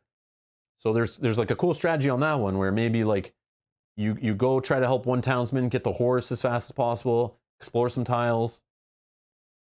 Yeah, I don't know. Like, and this is all still the first scenario. And I'm thinking about more plays with the first scenario. I'm not going to do it on stream, at least. I don't think so. Maybe in the future. I want to play this game in the campaign with 3 players. But the solo content, like I could go grab the Huntsman, which we played already, and try his Destiny. And I could go grab the Noble, try his Destiny, all in the Challenger mode, and try to complete them as efficiently as possible. And every one is like a whole different way to do it. So it's really neat. I don't know. It's really neat. So like I could just see, like, I'm just adding up the hours in my head and the multiple playthroughs. And it's like, man, this is a first scenario. Like first scenario. And how long was this stream? Like, I don't know, 3 hours? And what we do, like 5 hours on Friday. And then our first playthrough was like 3 or 4 hours. So let's say 3 hours the first playthrough times 2 players, that's 6. Another 5, that's 11, plus 3 today. So we're at 14 hours for a $45 game for me, like 45 Canadian. Convert that however you will. But yeah, like 14 hours of play. And that's only one scenario. But again, you might not be interested in playing the same scenario multiple times. Some people don't care. Once they see a few spoilers, they're like, I get the story from front to end, I'm good. But I think it was neat seeing how the witch is related to the story and how she's involved. So it was kind of cool to see it from that different point of view. And Heather's saying, looking forward to the campaign playthrough. I am very much. I can't wait to play 3 players. I can't wait to be wandering around a new scenario where we don't know what the heck is going on and where to go and what to do. I can't wait.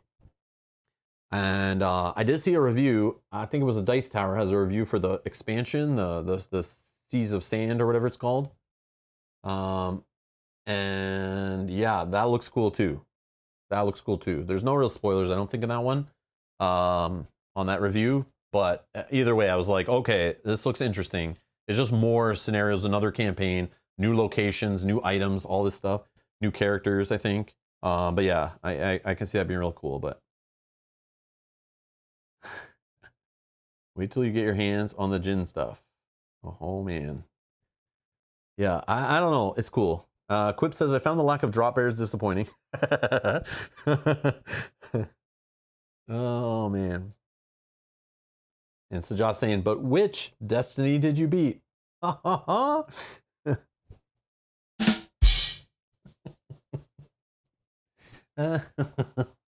right.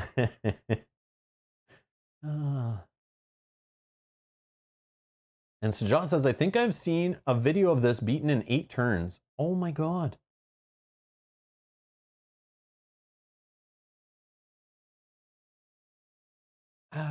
It might be possible the way we were counting movement. But again, I don't know where all the ritual items are, I don't think. And there might be easier ones to get that are more along the route, you know, like, I don't know. Maybe there was a ritual item at the circle and we could have gone there first. That I'm not sure. I don't know. I can't remember. You guys probably know. But yeah, like, could we have gone to that tile first, to the west, get to the circle, find a ritual item or something that would have helped us be a bit quicker, and then start heading to the other items? I don't know. I don't know. Still a cool game. Very cool game. I'm still excited about it. Still think it's awesome. Definitely worth the money. If you're interested in adventure games, choose your own adventure games, app-driven board games at all, lighter games, like games that you like. I literally didn't need to reread a rulebook before playing again, and even spent 3 or 4 days between playthroughs of some heavier games. I need to like reread sections of the rules to make sure I understand, especially after I've played other games in between, just to make sure I know what I'm doing. But this game, it's like once you learn it once, it just like runs itself. I don't know. It's just so straightforward. It makes sense. It just makes sense. And so Jot's saying, by the way, this game sold out twice locally. Yeah, it sold out here twice. Second print is gone. Yeah. Yep. Yeah, I feel like it happened here too. Like I saw a restock and it was gone again. I don't know if it's still part of the first print run though. But yeah, retail is like, it's not in stock. It seems to be going really fast. Like people are catching on and word is spreading. And that's why it's in the top 1,000 games already, right? Like it's shooting up. It's shooting up. Yeah, 930 overall already. And the game's like barely like, you know, it's like a month-ish old probably, right? Like I know some Kickstarter people maybe had it earlier, I don't know, but yeah, 930 out of all board games that exist. Like that's pretty crazy how fast it's rising. Yeah, people are obviously having a good experience with it.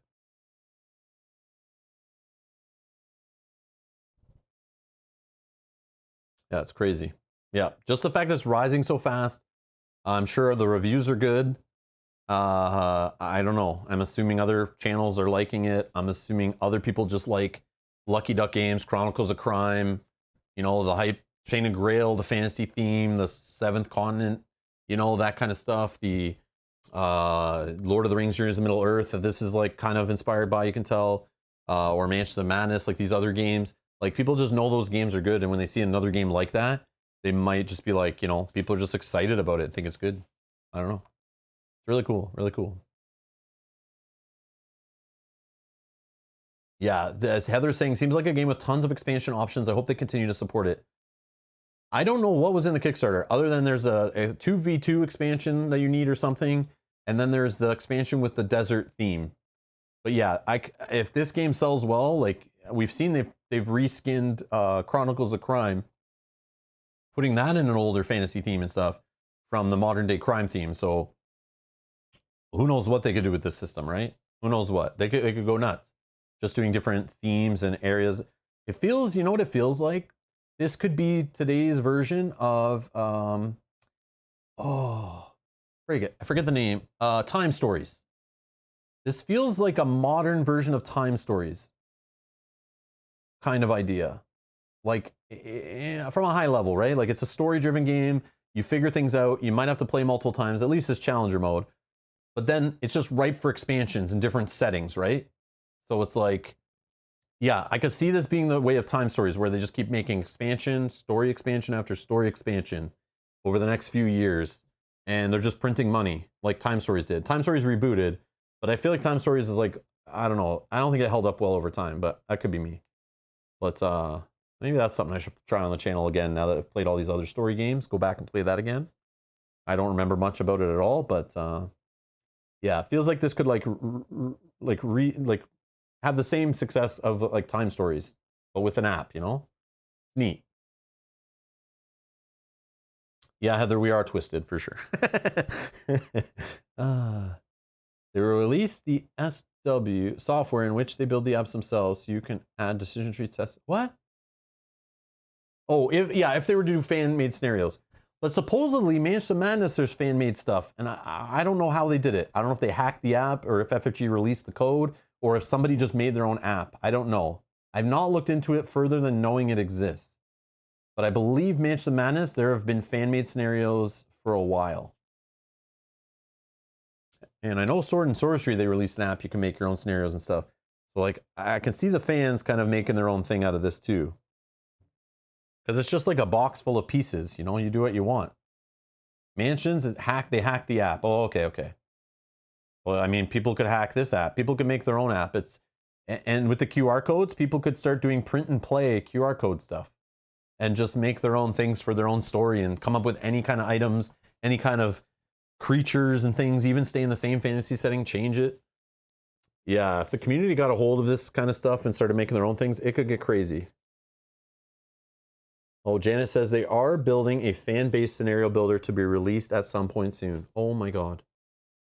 And there are fan-made apps for Descent 2nd Edition. That I knew too. That I knew too. That I knew too. Yeah, that's so cool. Because these companies, they have like so many projects and games to work on, right? So it's like, if the community gets behind a game and starts getting really into it, sometimes, you know, the hive mind, the great number of people and skilled people that can all, you know, take the time and just put it into that passion project can usually produce stuff faster than like a company can with its limited resources and, you know, employees and, you know, red tape they got to go through and approval process and meetings that, you know, waste time and all that stuff.